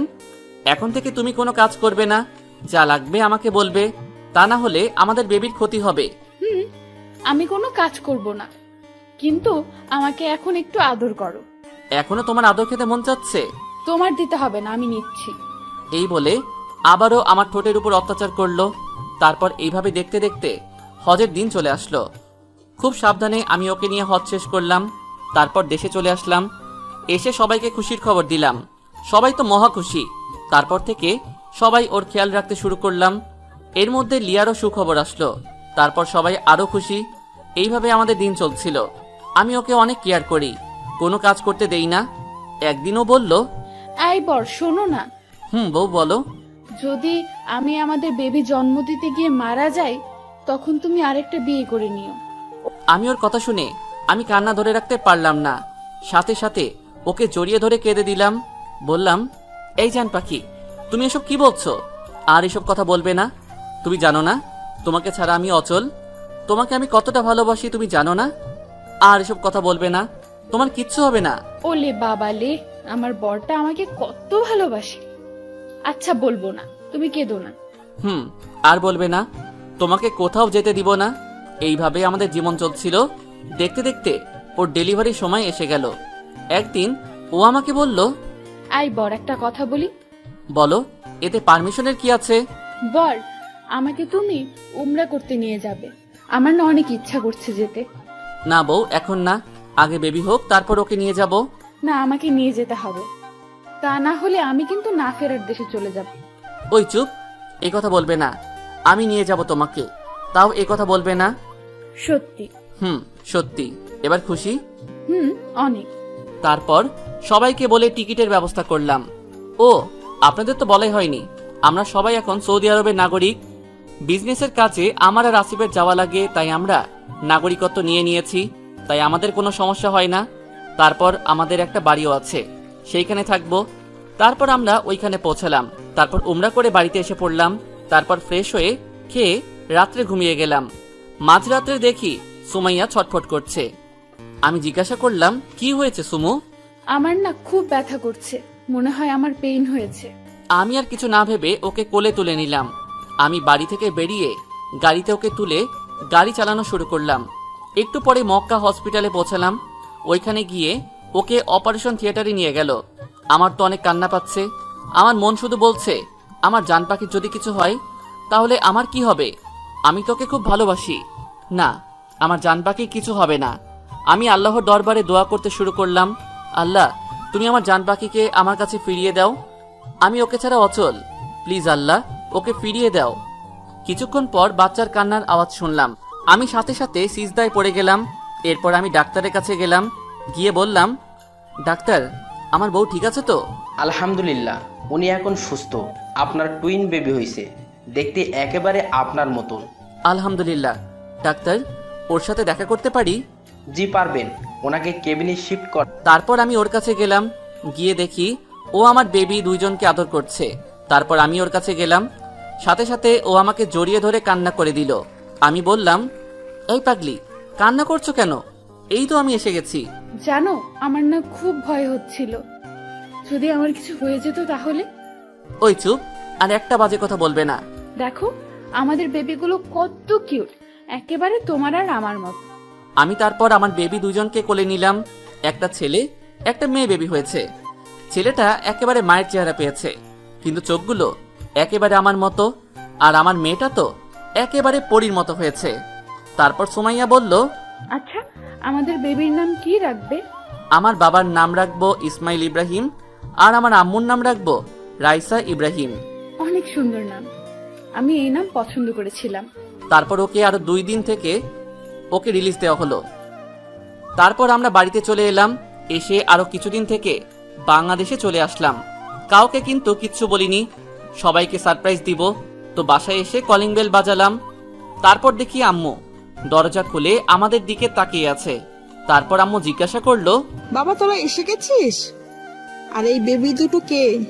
ওরা তোমার নাতি নাতনি, ইসমাইল আর রাইসা। সত্যি ওরা আমার নাতি নাতনি? তারপর আম্মু সবাইকে ডাক দিল। সবাই এসে আমাদের দেখে অনেক খুশি হলো। সবাই তো আমার বেবিদের নিয়ে ব্যস্ত, সবাই কত খুশি, আমার দেখেও অনেক ভালো লাগছে। এইভাবেই আমাদের দিন যাচ্ছিল। কয়েকদিন পরে আসিফেরও 2টা বেবি হলো। তাদের নাম রাখা হলো ইউসুফ ইব্রাহিম এবং আয়েশা ইব্রাহিম। এইভাবেই ভালোবাসার মানুষের সাথে খুনসুটি করে আমার দিন যাচ্ছে। আপনারা দোয়া করবেন যেন আমরা পরকালেও একে অপরের সাথী হতে পারি।